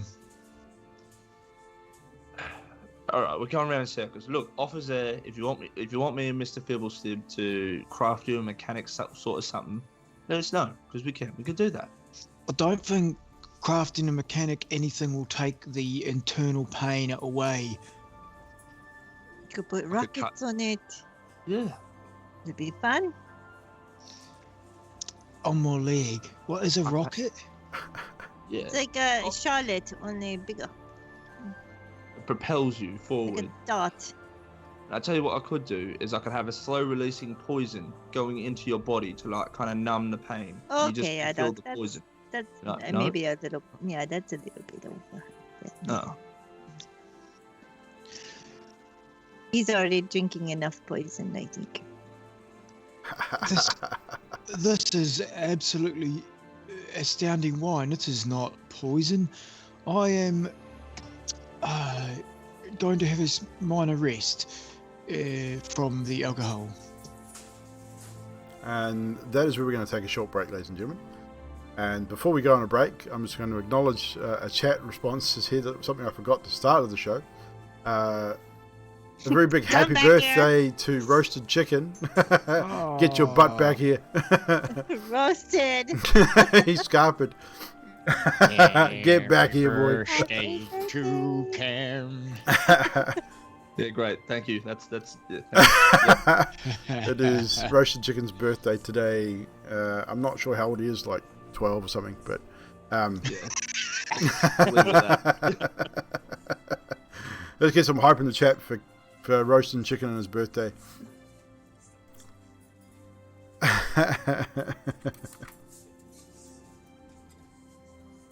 And with that, we'll take a short break while Mr. Picker sorts out his computer crash. Make sure you check out Roasting Chicken's channel, streaming channel too, guys. Make sure you chuck him a follow.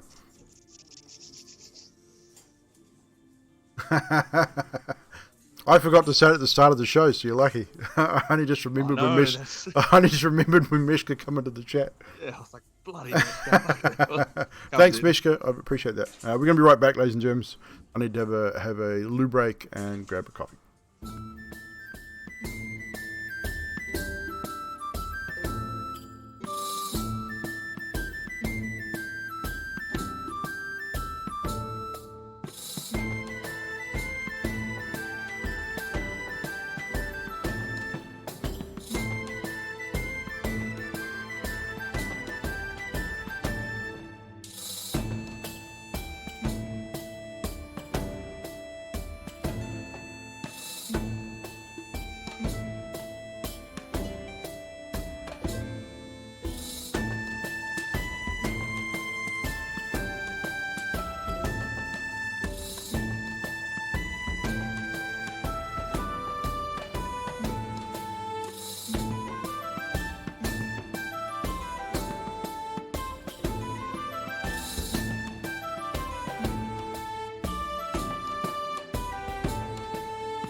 because that's where he's going.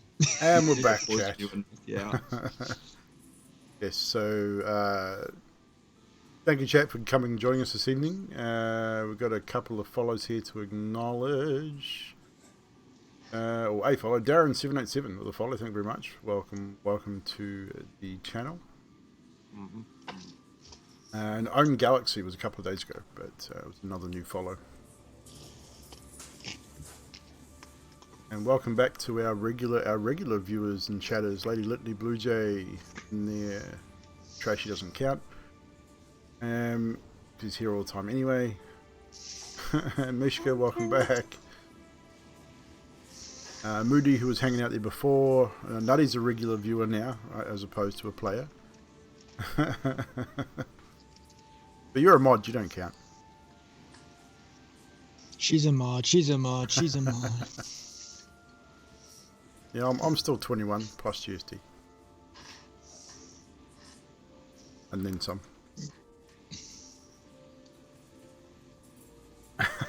Nutty was singing with you. I figured when I saw the chat say yeah. But she was singing out loud too, which is the funny thing about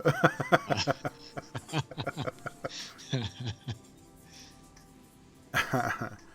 Alright, so we will get back into our session as the table was interrogating Karnos about his limp. Is there anything else you wish to achieve before heading out to the church? I'd probably, if Zadriel's still having a look over the book, I'd like to just have a flick through it as well. Yes. Van Richten's book. Yeah. So, Pass it back to so what, were you looking for anything in specifically, Zadriel, or just having a browse? I am browsing and seeing if there's anything of interest. Essentially, the book talks about the hunting. As flicking through it, there's tips and tricks on hunting and killing vampires. There's talks about vampire spawn, about being different than like a master vampire or an older vampire.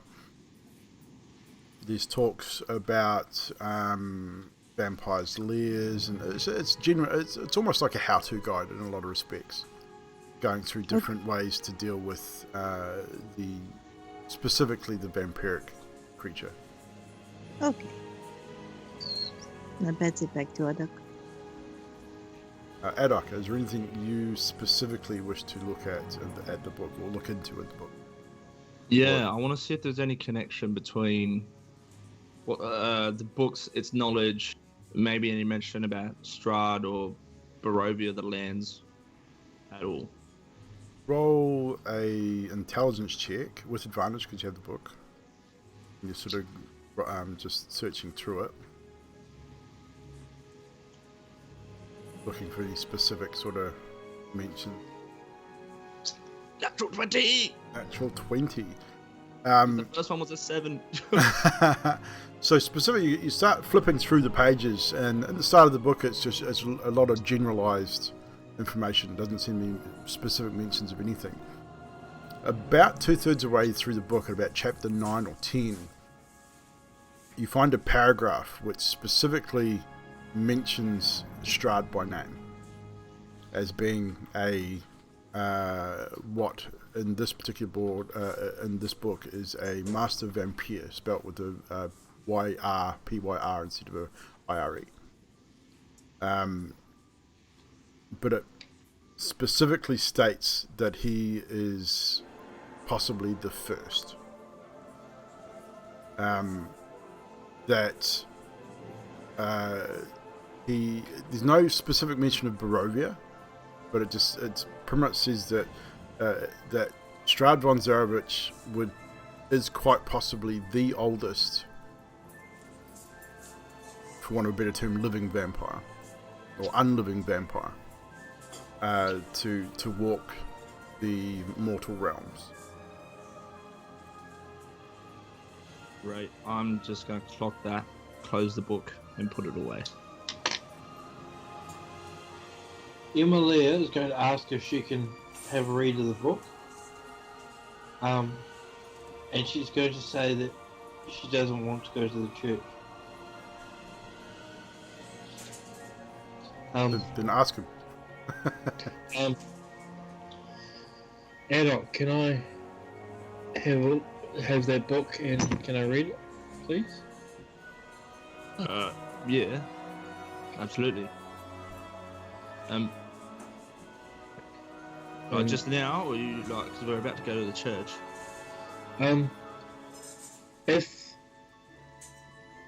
I know it's sort of my character, and I know that you guys are all gonna sort of get upset with me, I was wondering if I could stay here and read it while you guys go to the church. Okay, you can babysit Karnos because he is legless. Anyway. Literally and literally.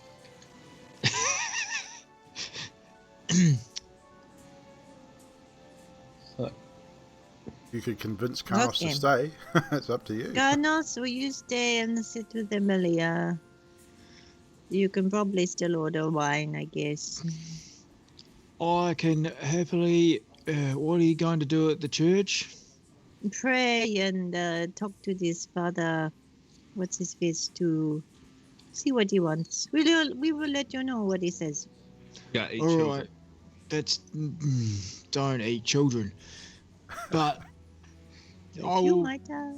I will stay here and take care of Amelia and bar lady. 2 more bottles, please. Emilia, you also babysit Garnos, huh? She looks over at you from the bar and looks directly at you, Zadriel, and just slowly shakes her head. Give him water. He won't know. I will pay for it. I was all right. I will pay for it. And he's holding up 2 gold coins already. Water. Carnos, roll perception at disadvantage. Oh yeah, disadvantage. 10. Yeah, you probably didn't see that. So, with hesitation, Danica does bring over 2 bottles of wine. Carnos winks at you, Zadriel, as she places the bottles and takes Carnos's gold.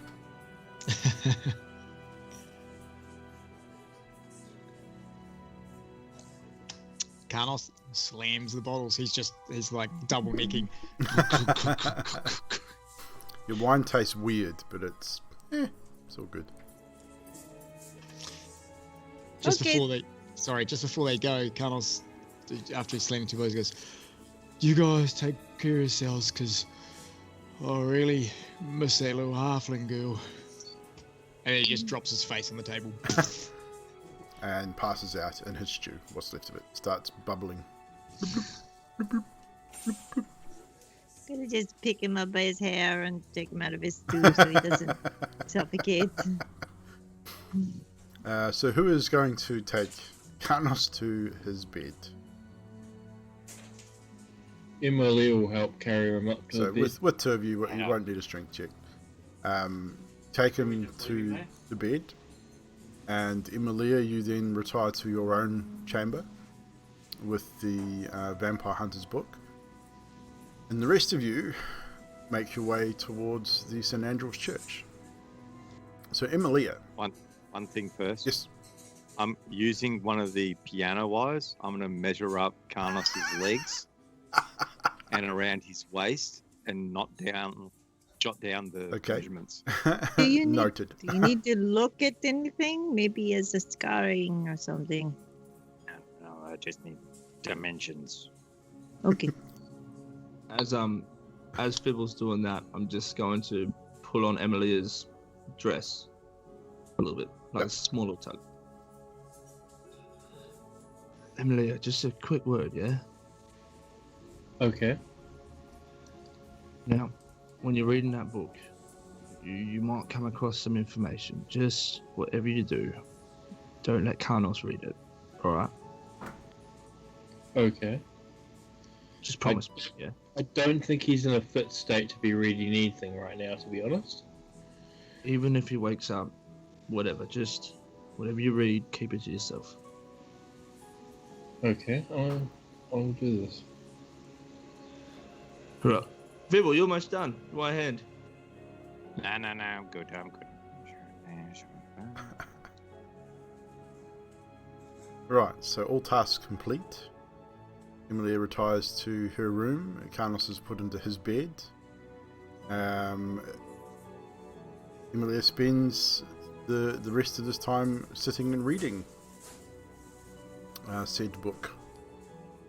So you would have come across the same information that Adok did about Strahd, but that's the only information you find in the book about him is that one paragraph. The rest of it is very specifically how to hunt and kill vampires.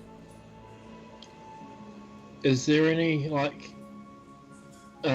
information on whether things like you know how when in movies when the cross hits a vampire or whatever they get hurt by it? Or, yeah, there are specifics. or land or anything like that? Yeah, the specifics about vampire spawn are different to a master vampire. A vampire spawn has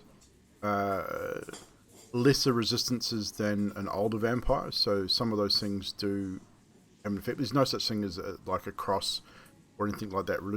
Certain religious artifacts will harm a lesser vampire.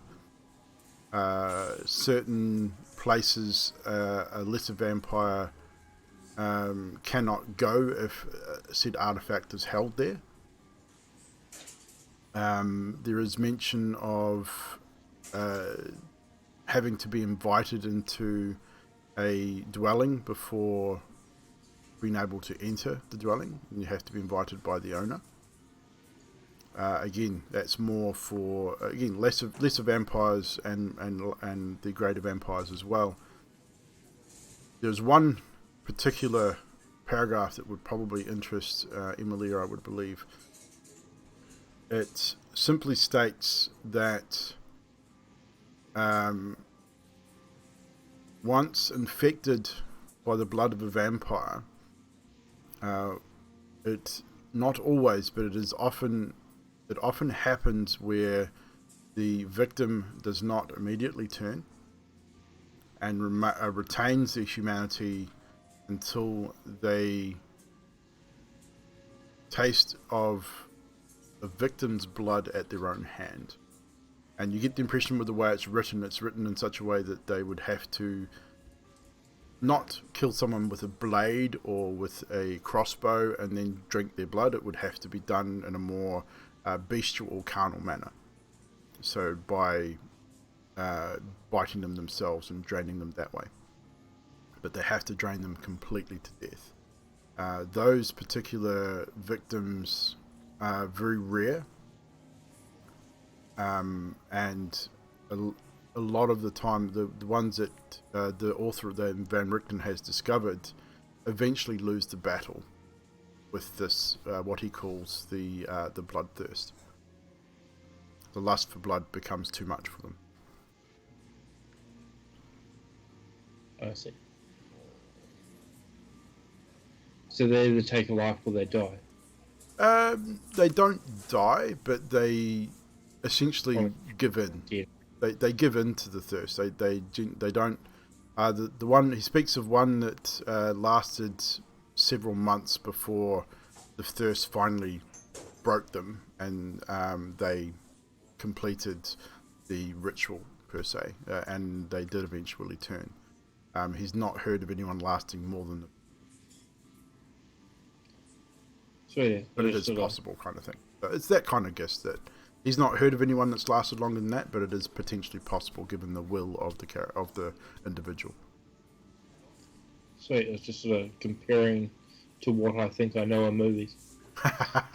It's in this particular world, most movie references don't apply. There would be talk about running water. That running water is like acid to a vampire. If they remain in a body of running water, they will take continual damage if they remain so. They can cross water. They just can't remain in running water. it also says that the obvious radiant energy, sunlight would damage them.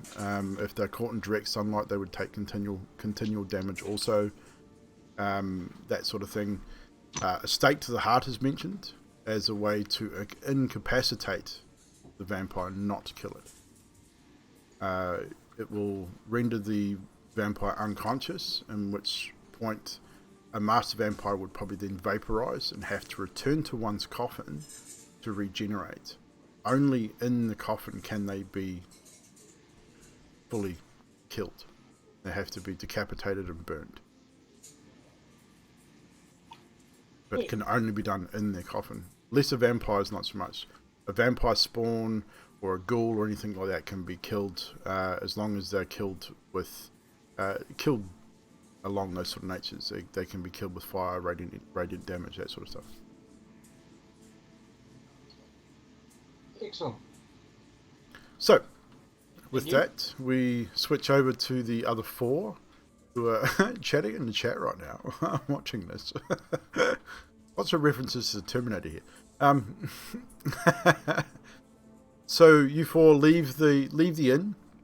Zadriel, you notice your friends are still hanging out at the top of the inn.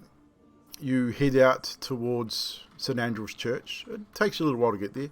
It's on the towards the western side of the town. You get to the church. It seems a little run down from the outside. Adok, you've seen it before, but it's functional. You open the main doors, which are always open. It's a church after all. Once you head inside, however, on this night, the church appears empty, and only Father Petrovich is waiting. He's sitting at one of the front pews with his back to you, but he's sitting there on his own, seemingly in sort of quiet prayer. He's heard the doors open. He sort of turns and just beckons you with a hand to come towards him. Hello. You called for us, so we are here. Some of us. Oh, you have not all come. That's fine. As long as I can speak to... you seem to be taking the lead here, speaking directly to you, Zadriel. You seem to speak for the group. So it is good that you're here, at least. It's good to see you again, Adok. Do you need any more holy water, or are you fine? Has anyone got a spare flask that I could turn into holy water? Oh, shit. No. One time you need him. He's got two of them. Yeah. No matter. You can't come back whenever you need some more water, and it should be fine. Now, yes, the matter at hand. Until recently, the church here in Valaki was protected from Strahd and his minions, shall we call them, by an artifact, the bones of St Andrew. I'm not sure if you've heard the story, that St Andrew is a patron saint of these areas, and his bones were buried here. And he points up to there is like a podium with a sarcophagus thing right at the top of the thing, and it shows a man's been carved on the front, and he says, well, his bones were here, but recently the church, I've noticed the bones are missing, which is I don't want to really say this out too loud in case anyone hears and word gets back to the Baron, because this would not be good. He is crazy enough without knowing that these bones are missing. Till recently, I was the only person in Valaki that knew about the bones. But I recall mentioning them to Yiska a month ago. To put it was a fearful boy, he's a young boy. Just to put put him at ease that we were protected from Strahd's reach. After the bones were stolen, I asked Giska if he told anyone about the bones. And the boy nodded but wouldn't divulge a name. I suspect Milyov. Edok, you met him. He was here when you were here the other day. But I've not yet confronted him myself. He is temperamental and may become violent, and I wish not to be involved in such things. I've not reported him to the Burgermeister. He will surely see this as a bad omen, and the Baron is renowned for overreacting. And I don't want more pressure to be put on the people here. Milyov can be found tending the graves here in the churchyard. If you could see it, to potentially talk to him about it and find out if he indeed did take the bones and what he has done with them, and return them to the church. I fear if the longer they're missing, and if the forces of evil, shall we say, are aware of this, surely we will be in grave danger. Doug, do you remember what he looks like? I've got no idea. Oh, what does he look like visually? What does he look like? He is in his mid-20s. I'll give you a picture. He's in his early to mid-20s. He's short, dark hair, very intense look on his face, and green eyes. About 6 foot tall. I will give you a quick look-see. That is what Milyov looks like. And Adok, you would have remembered him from your visits to church. He was present there, taking care of the children that were in the church when you first visited. Oh. Good. You said he is at the graveyard usually? He's usually. I mean, he's probably at his home now. I mean, this can probably wait until the morning. But I wish to speak to you this evening as quickly as possible and quietly, so that we may not bring alarm to the township. If we can deal with this discreetly, would be very appreciated. Do not want to bring alarm to the townsfolk, and of course, as I say, if the Burgermeister is made aware of this, then the people will surely suffer. All right, we will get on it as soon as we can. We'll let you know. The quicker the better, of course. I know the festival, the Blazing Sun, is only about 3 or 4 days, 5 days away or so. He did postpone, but I fear if the bones are not back, at least by then, someone will surely notice, and this may not be very good for us here. But I beg of you, please be discreet. All right. Well, we will do our best. I thank you for your help, and as I say, if you are in need of holy water or even holy oil, I do have a coffer of holy oil as well. If you do need such things, please visit. I can help. Holy oil. Does that produce holy fire? I suspect if used correctly, it could do. Do you have a spare glass or jar? We have several vials of holy oil, if you wish. I would absolutely love to have some of this holy oil. He excuses himself, and takes him about 5 to 10 minutes, but he comes back and he gives you 2 flasks of holy oil. People, we're going to have a lot of fun with this. Discreetly. We're discreetly having fun. How do we? Are we doing it? It's oil, right? Yeah, but it's holy oil. It's holy. man. It's oil. It's It's better. oil, right? Yeah, but it's better than normal oil. It's like holy oil. It burns like supernatural stuff. All right. Have a look. Yeah. I'll hand him over a Have a- file. Look at the flask. It looks just Take like the oil. stopper off. Stick my little finger into it. It's just Tastes like like oil. It's oil. Yeah, but it's look. You'll see. You'll see. It's gonna be great. It's gonna be great. Do I have the file back? Or... Yeah. Sweet. At you, Mr. Priest. No problem.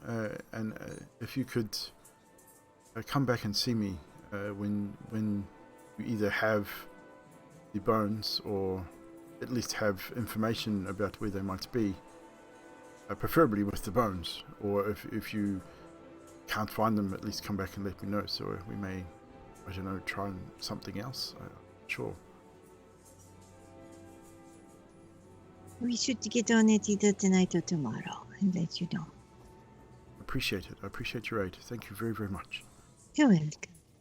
Good evening to you all, and St. Andrew's blessing be upon you. Okay. Let's go, guys. Yeah, hoobity boobity to you too.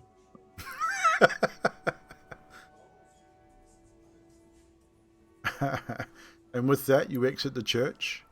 By this time, the sun has set, and the rain has stopped once again. But again, it's still very foggy and misty hanging there. That the street lights have been lit. The oil lamps, they've all been. It's sort of spattered around the not sort of every sort of 50 or 60 feet. There is a oil lamp that has been lit in the streets to light the streets, and most streets have them, so there is a fair amount of lit areas as you traverse the road back towards the Blue Water Inn. You do eventually get back to the inn. The main inn itself is closed, but you still have access to the upstairs, and you head to the upstairs back to your rooms for the evening. Is there anything you wish to achieve or discuss amongst yourselves before you turn in for the evening? Which I believe will mark the end of day 5 in Barovia. I'm going to check on Carno. Uh-oh. Is he still alive? ACDC. I'm going to. You're going to check on Karnos? Karnos is passed out, but alive. He's not snoring, but he's breathing pretty heavy, and I dare say he's a bottle of water. He's lying sort of probably on his back. At some stage, he may have woken up and somehow gotten another bottle of wine, but there's an empty bottle of wine in his hand still, sort of hanging off the edge of the bed, and on the other side is another bottle. Which looks like it's fallen on the floor and half spilled on the floor. But yeah, there seems to be 2 bottles of wine, one other side of the bed, one in his hand, one on the other side of the bed on the floor. Good night, buddy. I'm just gonna let Actually, him no, I be like in. day 6. Oh. And I'm going to go to my room and pray to my DM to ask for some guidance, I think. Okay, so I need you to roll a d20. Just a roll a d20.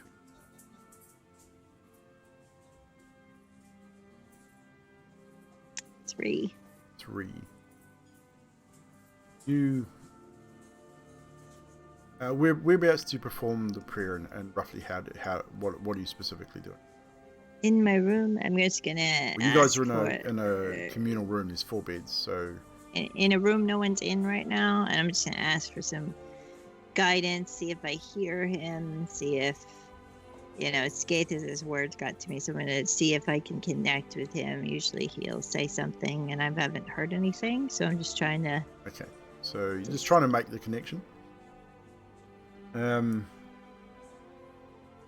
After about 15 or 20 minutes, just quietly trying to quiet your mind and make the connection that you know very well.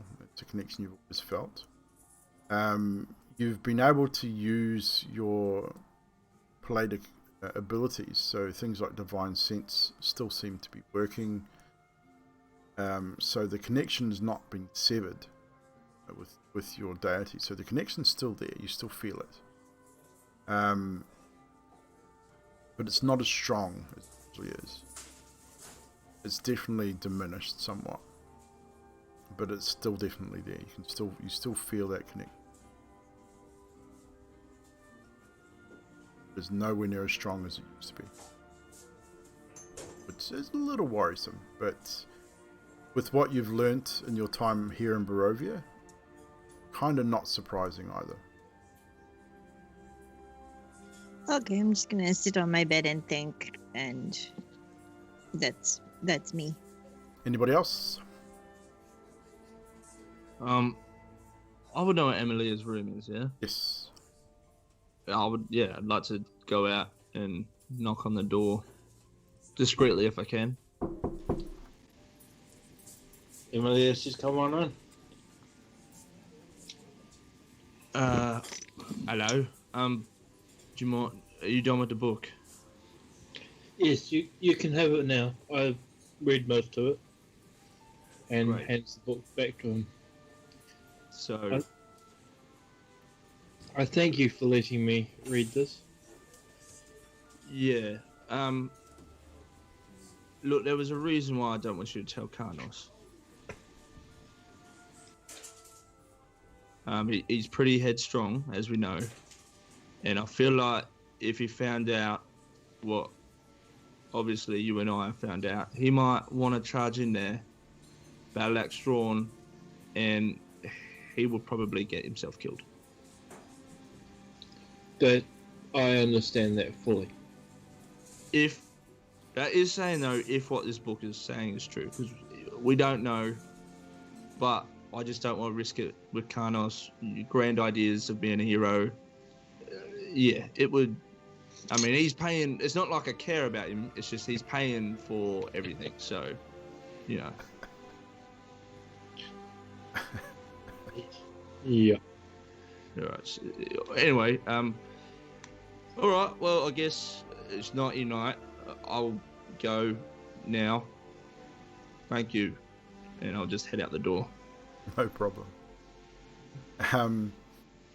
Adok, since you're probably the only one in the hallway at this time, you do have on the landing as you leave Emilia's chamber, you do see Rictavio. The landing looks down over the main bar. Rictavio has returned and is walking across the main floor of the bar and up the internal stairs to the opposite landing, and is walking the length of the landing and takes out a key, opens the door at the opposite end of that landing, and enters into a room. Or Octavio. Shit, probably shouldn't be able to. As he's opening the door, he's sort of almost a bit of a start and looks over and says, hello.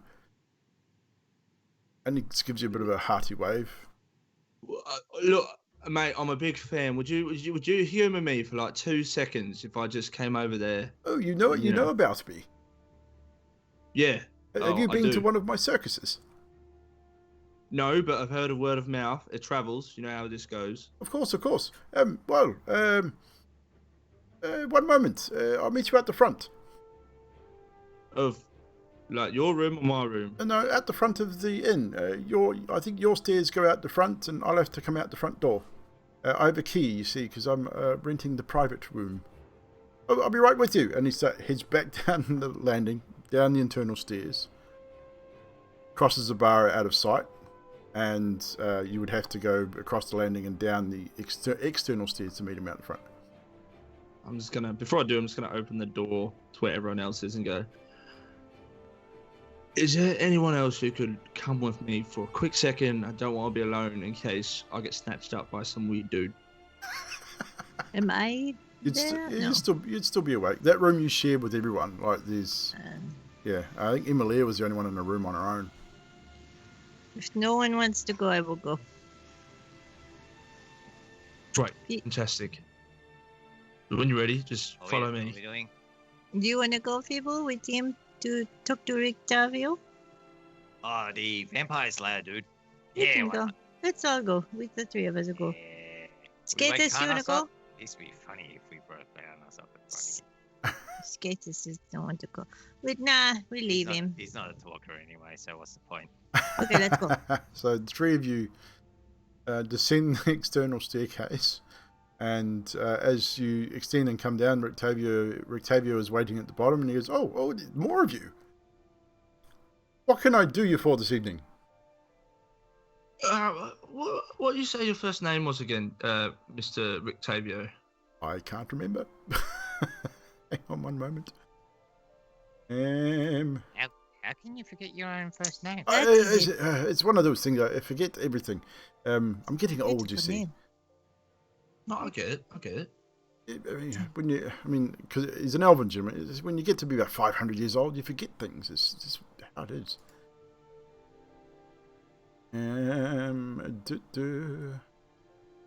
When I find his name, Gonna go with Roger. Actually, I don't think they give him a first name. Cool. Just You are Rictavio. now known as Roger Rictavio. Roger Rictavio. Yeah. All right. It's just Rictavio. Rictavio. Rictavio the Magnificent. That's fine. Look, I got a quick question. Do you know anything about this book? I'm going to pull out the vampire book. He sort of takes it from you, looks over it, pulls his glasses down. He's got little circular glasses on, pulls them down, has a look, and says, "Oh, no, I've not heard of.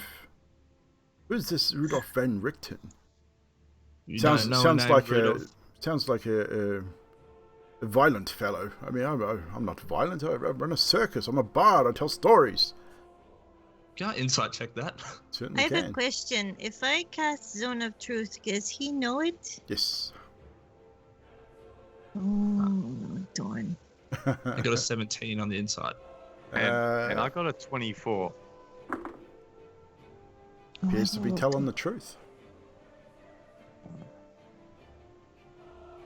Oh, right. Well, I maybe stupid, but I just thought Rictavio is similar. You see.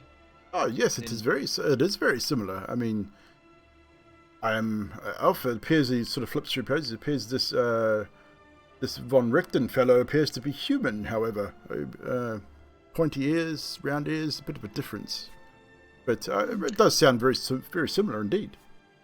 So you've been around a very long time. Do you know of anyone by this name? And have you seen him before? Oh, Van Richten? No. I said I'm a bard and performer, and I mean, this man is obviously a writer. I mean, if he's done some of the things that I see in this book, I may have heard of some of his exploits potentially, but the name doesn't ring a bell. There was also. Have you ever heard of Karnos? Karnos. Perhaps it sort of taps his temple a bit. Karnos Lurth. Yes, I've heard this name. He's a minor celebrity. Nothing over the top famous, but his name is travelling in the bardic circles around Phandalin and the top end of the Sword Coast. Do you know what happened to his leg? Well, no. Something wrong with his leg? Wow. His third leg. Apparently he had an injury. Excuse me? His groin. Why would you want to know about a man's groin? It seems a bit odd. Because he's limping and we want to fix him. Okay, this is a little strange. I mean, you are a little strange for a gnome, even. I mean, what is with your hair? I do like it. Yeah, accident in the lab. Oh, it was an accident. I thought you did it on purpose. I was going to ask how you did it. It would probably suit some of my circus clowns. It would be great. I could electrify them and see if it helps them. That's a little drastic, but I'll keep that in mind. Definitely, exactly. definitely. Of course, High of course. voltage. Don't touch. Okay, I will bear that in mind. I should write this down, I suppose, but I don't have my my notebook with me. But little one, you wish to ask me something? Was it just about the book and No, this you know, this Richten Van Richten fellow? No, you know, you didn't know him. It was just a coincidence. But when you say that your circus was performing again, what day was that? Because I'm super interested. I haven't actually set a date at this point. We're just trying to gauge interest in the area, and once we have sorted something out, we'll definitely set a date. The posters will go up around Valaki and across the rest of Barovia. Do you reckon you could give us a little bit of a preview, like a demonstration? Oh, no, couldn't do that. That would be spoiling the surprise and the fun. Just a little one, come on, a little rabbit or something. What he goes, okay, only if you don't. He promised to act surprised. It's nothing major, and he then He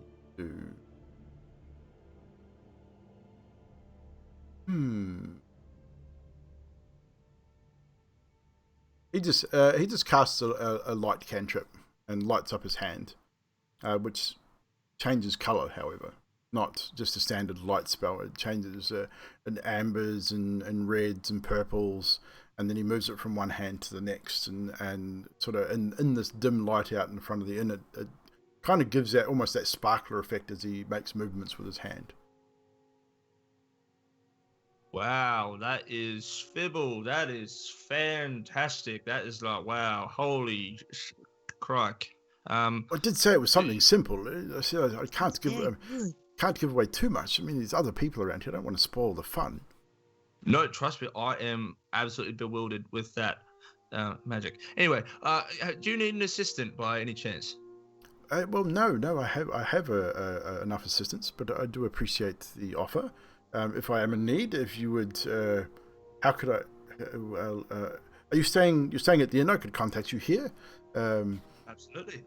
But if I do need someone, I will definitely let you know. Great. But it's kind of it. Does anyone else have anything they want to ask this, Victavia? Do you know who Strahd is? Strahd, yes. Well, I've heard this name since I've been here. He's the lord of these lands, I believe. Oh. Does he usually invite people over to his place? Well, I don't know him personally, so I'm not sure of his personal habits. Oh, I thought you would know stories and, I'm gathering stories from. I've only been here a short time, so maybe a month or so. I've heard rumours about that his family has been a ruler of this land for generations, and the Baron here seems a bit weird, doesn't seem to like him very much, but others seem to find him very likable. Do you still have that flyer of Mirabelle? Oh, yeah. If you could pass this around in a circus, maybe, to people, but we've lost her. She's gone missing, you say? Yes. Oh, this is unfortunate. Well, yes. I mean, if you like, I could duplicate this for you. If you would, we make our own posters for the circus. So if you would wish for me to duplicate, that would be wonderful. And post it around town, maybe. And I will be leaving Valaki tomorrow to travel around Barovia promoting the circus. If you wish, I could take some posters with me and post them around Barovia. Oh, that would be wonderful. If that would help. Especially if you've lost a friend and companion. Yeah. I will give you some money. What would you like? 2 gold is good? No, if you've lost a friend, it would be my pleasure. I mean, I would happily help. Okay. Can I insight this? Sure. Something's going off in my head. Do I see Adok looking funny faced about this guy? Roll perception. Got 10. 10? More than normal. He's hard to read. He's very, very hard to read. You're not 100% sure whether he's telling the truth or a lie, but He seems on the level. It's just Right. there's something, you feel something a little off, but you're not 100% sure what. 17 at ad hoc. Yes, you do notice that he's not. He seems to be a little agitated and a little weary. Going to Rictavio, if you don't mind, I'm going to try this spell out, and you tell me what you think, because you are so good at these spells. And I cast Zone of Truth, and then I say, ask, Adok, What is ask the him a save for question. that? That is a charisma saving Charisma throw. save. Ooh, he's really good at charisma. Probably. Okay. You would know that he passed his save. So he doesn't have to tell the truth, but he says, oh, of course. I'm not sure why you would think I was lying about things, but ask No, your I question. wanted to try this spell out. I haven't used it yet, and I want to get your opinion on it. What's Adok, the ask a question. range on that? It If is it's- if it- 60 feet, 15 foot Radius? sphere. Everyone would be in that if it's centered on Rictavio, so everyone would have to make that save if you wish to fail. try and resist it. Otherwise, you can just let it happen. I also fail. Failed your own spell. So you failed your own It zone of just truth. started it. I haven't used it yet. It's okay. It just means you can't Fibble, lie. With yeah, your it own. means you can't lie. Adult means you can't lie either.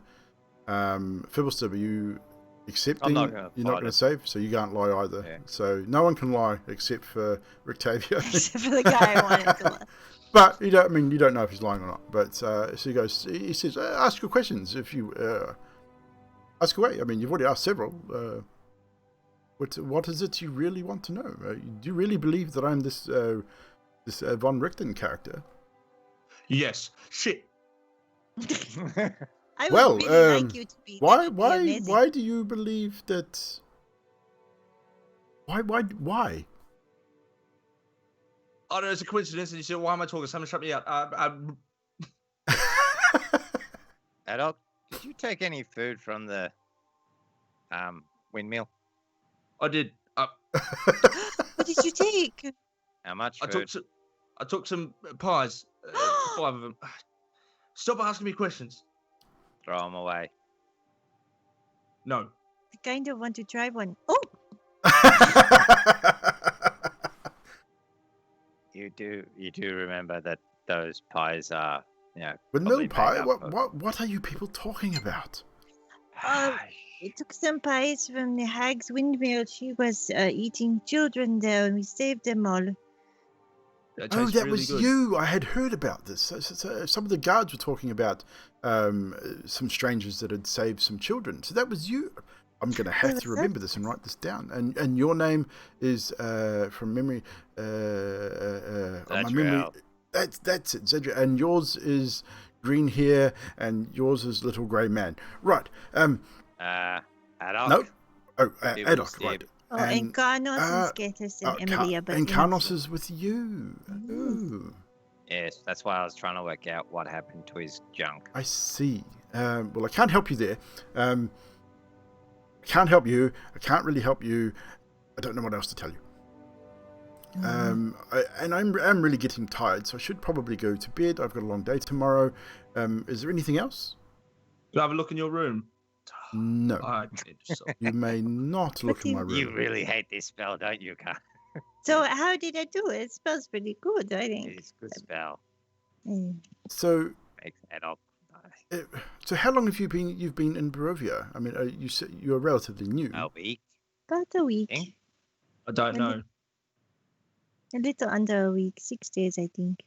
Oh, of course. So you're relatively new to the area, of course. Well, there will be many strange things that you'll see here. I mean, there was lots of strange things when I first came here. But this Strahd fellow, as I said, most people seem to like him. They seem to talk good about him. Others not so much. Some people call him a monster. Other people call him the Great Prince. I believe he's nobility, so it can't be all bad. I know he is opposed to the way the Baron is doing things here, from what I understand. But I mean, I'm not overly happy about the Baron's approach to such things. I mean, he has a family in the stocks in the town square, for God's sakes. Mhm. This is not very nice at all. And Do from you what I know understand, that's all about? apparently they spoke out against him about his festivals, and he's very particular about the festivals. And so they were sentenced to the stocks for, I think, 30 days, which was some time ago. So they've got a little bit of time to go. But I tried to talk to him about releasing them, but he threatened to throw me out of the town, and I really needed to stay here until I finished my business, and there's really nowhere else to go close. So Can you give me his address, please? it's the biggest house in the town. You can't really miss it. In the north of the town. Can we have free tickets? No, you must pay like everyone. This is how I make my living. You must understand. I do, but I still want free tickets.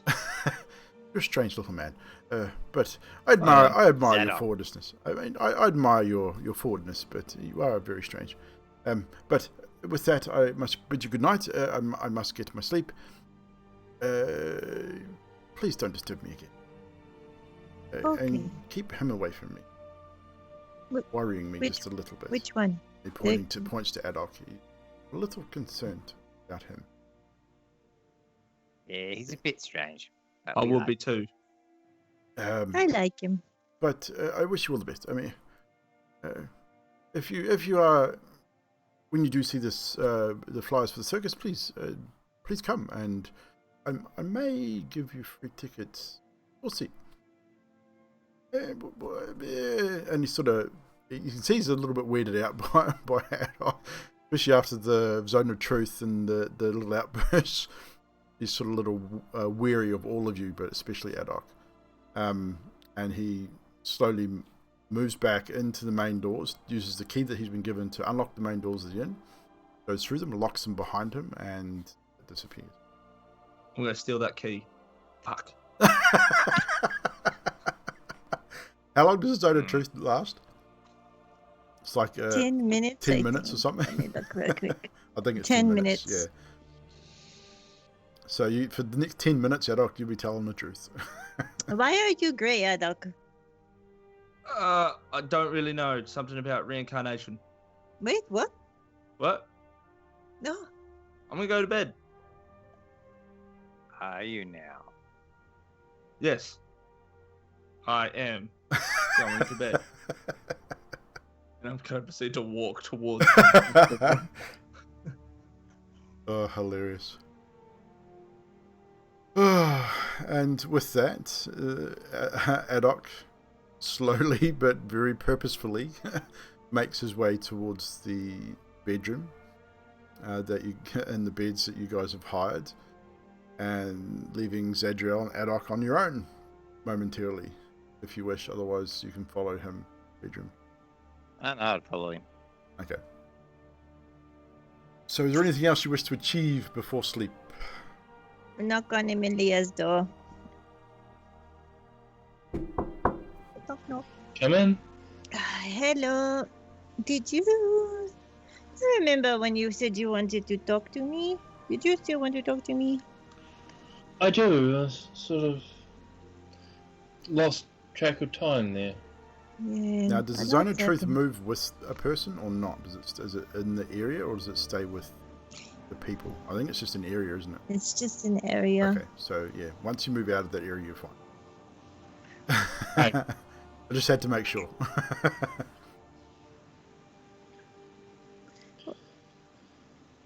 So, remember that time when I sort of ran out to be in the bush on my own, and you and Maribel followed me, and that Yes. the reason I ran away wasn't that I needed to go to the toilet. Didn't feel like it was, since you were very evasive. I saw someone I knew, Oh, and they gave me letters. And I gave them letters, and then they left again. they wouldn't show themselves before the group. Which is why they sort of signaled me to go into the bush. You have a pen pal or something in Barovia? Not in Barovia.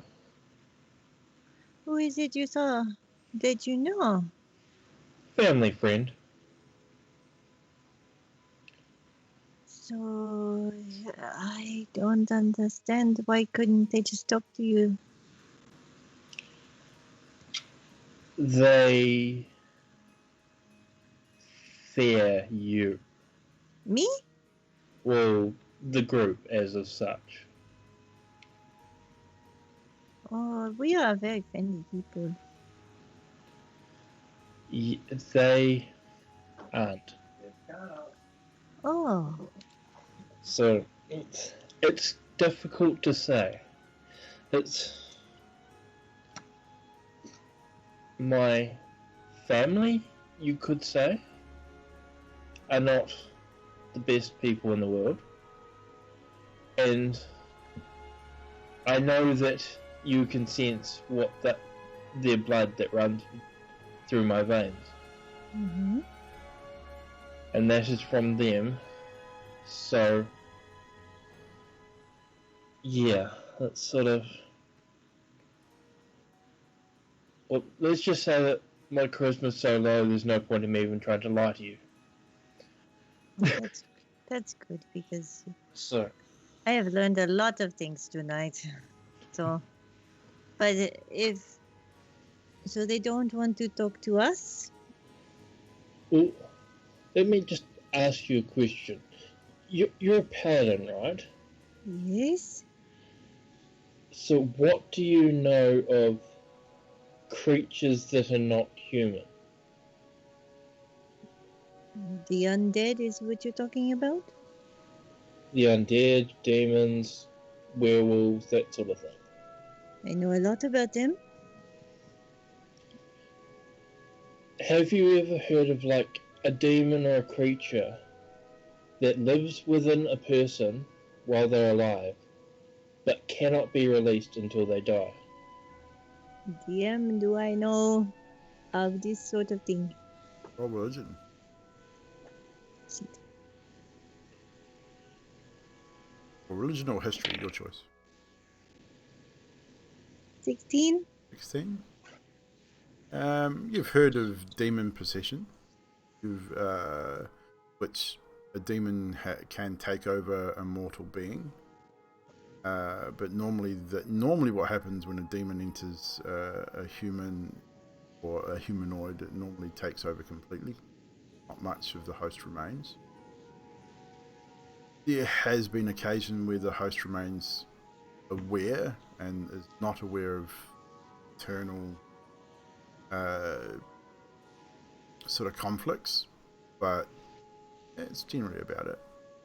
You've heard of ghost possession as well, but that's more of a defensive thing than anything else. Emilia, are you trying to tell me that you are the demon or you are the person? Or your family is a demon? I am the person, but something that lives within me is not a person. Oh. And it will only show its face when I die. Am I going to have to kill you? I don't want to do it.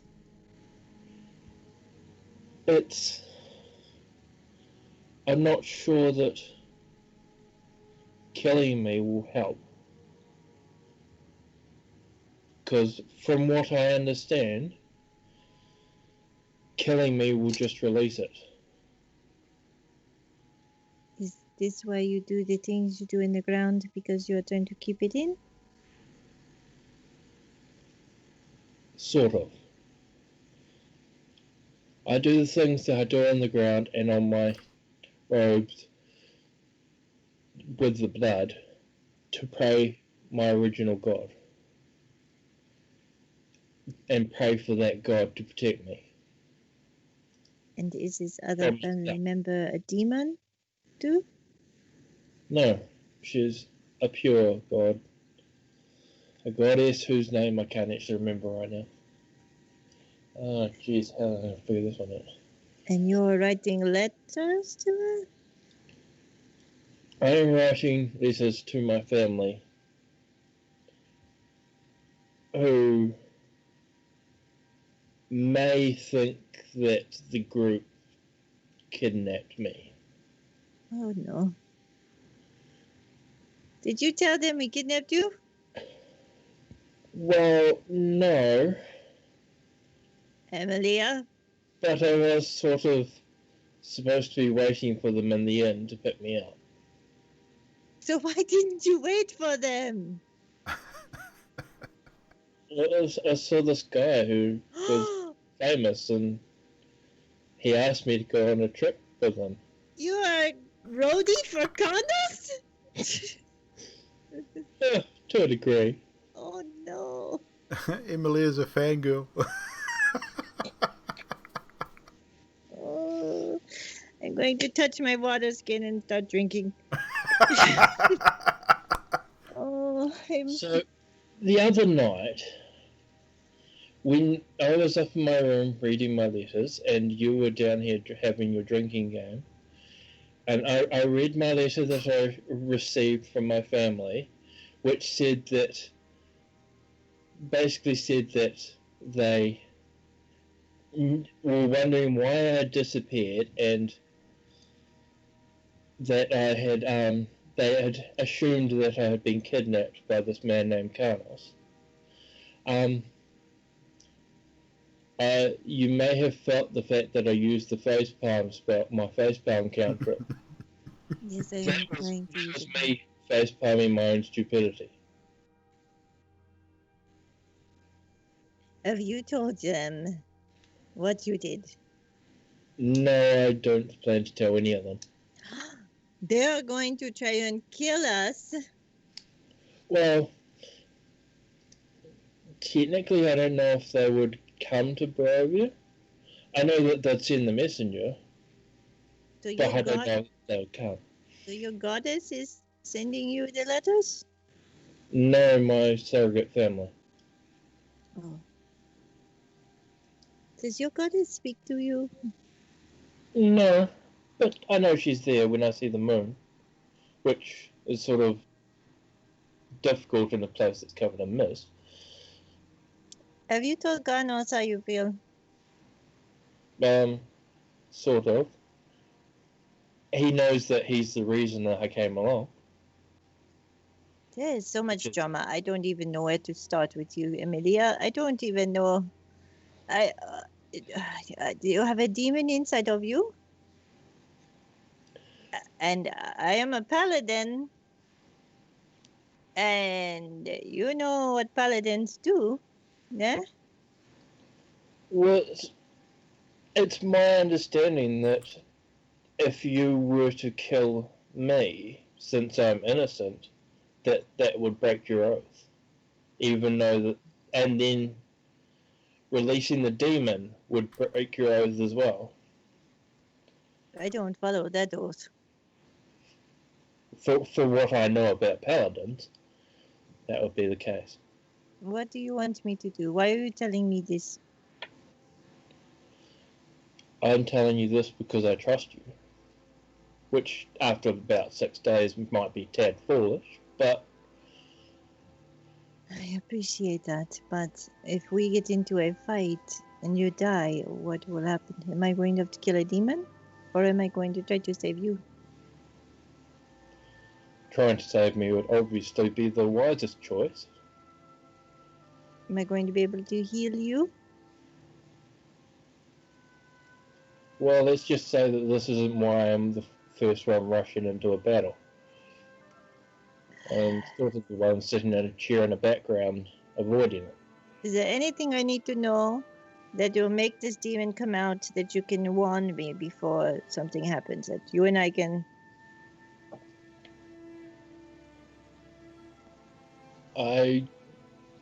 As far as I know, that I would have to be dead for it to come forth. Completely dead. Okay. And you don't... let me... You don't want me telling anyone, huh? Well, I'd prefer if you didn't tell us all. I mean, Carlos would strike me down in a heartbeat for just the sake of knowing that it's there, and the red person might do the same. Scatheless. I'm not exactly sure. But you thought to tell the paladin. Yeah. I just.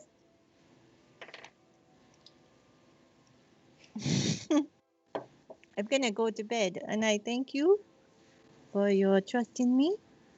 And if anything starts to happen, you let me know, and I'm going to think about it. I'm just going to ask you to do one thing more. This is just my personal preference, and it's not a difficult thing for you. The injuries that I have sustained across my body, I can obviously heal. I will ask you not to heal them if you're able to. Simply because they are injuries I have sustained since I have become afflicted. And I would prefer not to heal them until I have got rid of my affliction. Is this like a reminder for you, or is there a reason? I just want to be whole or not. Wholly me or wholly not. Okay, I will do the best I can. But if you go down, I'm going to heal you as much as possible to save your life. So. I understand. Thank you, Emily. All right. Get some sleep. Good night. Night. I'm going to go to my room. And that is where we'll call tonight's session. I think it's a good point to end tonight's session with everyone bedding down for the evening. And we will be back next Wednesday night at the start of the next day. So, chat. Damn. Some interesting roleplay tonight, guys. Chat, thank you for hanging out with us again tonight. Darren787 with a follow, and I saw a new chatter in there I haven't seen there before, talking about some Stargate stuff. San the Shrine Fox, welcome. Glad you enjoying the show and getting in on the chat as well. Team, we're going to go around and do our usual most outstanding picks for the night for each character based on... Just one second. Sam, stop giving the DMs ideas for Christ's sake, mate. I wrote that monster down and created it about a year ago before I even started the Curse of Strahd campaign. I'd only just started the homebrew campaign. You've just activated it again, okay? Oh no, I'm sort of refining the creature. I want to get it as close to as I possibly can to the Wraith from Stargate Atlantis. And it's not overly difficult, but I just wanted to make sure the stats are going to work. I was thinking of a Goa'uld as well at one point, because that would be kind of cool, and actually have the worm, not the and possibly have one of you guys afflicted by it, but I haven't had an opportunity to run that yet. But that would be cool. But anyway, so we're going to start with Trash, because he was the first one to interrupt me and jump in there. So Trash, aka Scatheless, a moment from you, please. The read thoughts, or the zone of truth. The zone of truth moment. Awesome. Yeah, love that. Anything else, or just that one? Just that one. No problem. Just the one quick one from Trash Man. We all know he's not a talker. He's pretty much Scatheless in reality, what Trash is. Zadriel, aka Yanti. Oh, there's so many things. I like pretty much Amelia's story. I like Karnos getting drunk. I like Adox, all of his roleplay, and Fibble trying to measure with a piano wire. That was funny. I thought that was pretty ingenious. Else. Yeah. Oh, and I am getting hair in funny places. Does that make me fun? I love that. or some. If I can't join you guys in the innuendo, something wrong. So. Not right. Yeah. Pekka, aka Pibblestead. Yeah. So Karnos getting drunk and how he was doing it, that was good. And trying to tell the story, but then completely cutting it off and going somewhere different, so we don't know what happened. Emily is missing a misuse and abuse of the cantrip spells, as per usual. He's always coming up with really cool ideas. I like that ice ball. Oh yeah, I That mean that was a cool idea. I think that's. Although I would have wrapped it in earth instead, but that's yeah. me. I mean, just thinking outside of the box for that kind of thing is just yeah. And then Cam's having to tell us exactly how many pies he has and wanting to steal the key. And speaking of roasting chicken, ad hoc. Yeah, there was the same. There was a lot of moments. Zedriel's zone of truth. I like how Fibblestead was using a piano while taking advantage of a drunk Karnos. And I also like Karnos doing the cool guys don't look at explosions and walk away. Like that was hilarious. Yeah. I had to spoil his moment and have not an explosion, but I knew exactly what he was doing. But same effect. And Emilia. Okay, yeah, I got the true spell that was crack up, and the talks of taking Karnos's legs apart. That was pretty funny. Along with the measuring with the Karnos's leg with the piano wire.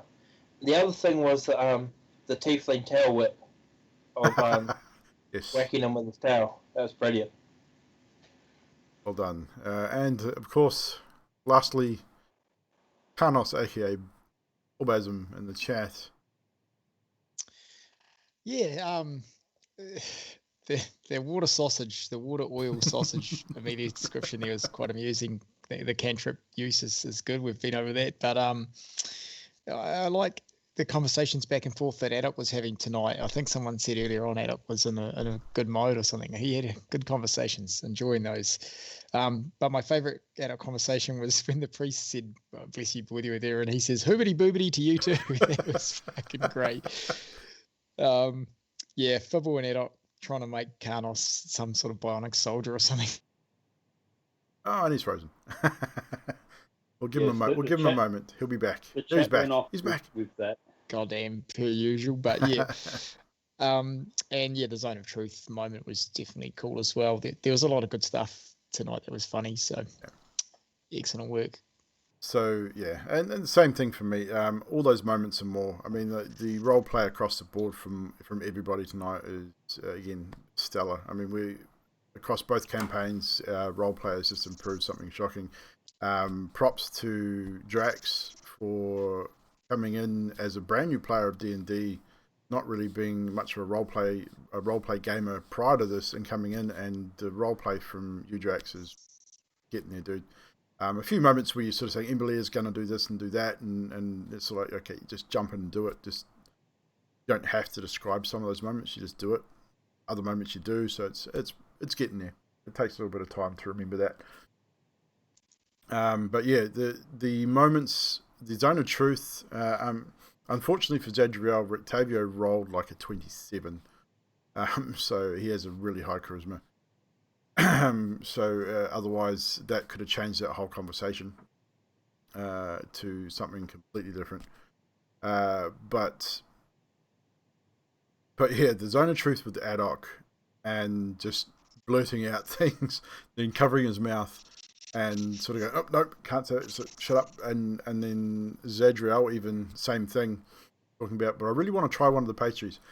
And just those little moments always stand out. Karnos's drunken behaviour, and yes, definitely the poking and prodding by Addock and Fibblestead about trying to get the information about why he limps, and they've narrowed it down to a groin issue. They still have no idea what the hell it is, but they've narrowed it down to a particular area, which I thought was kind of funny.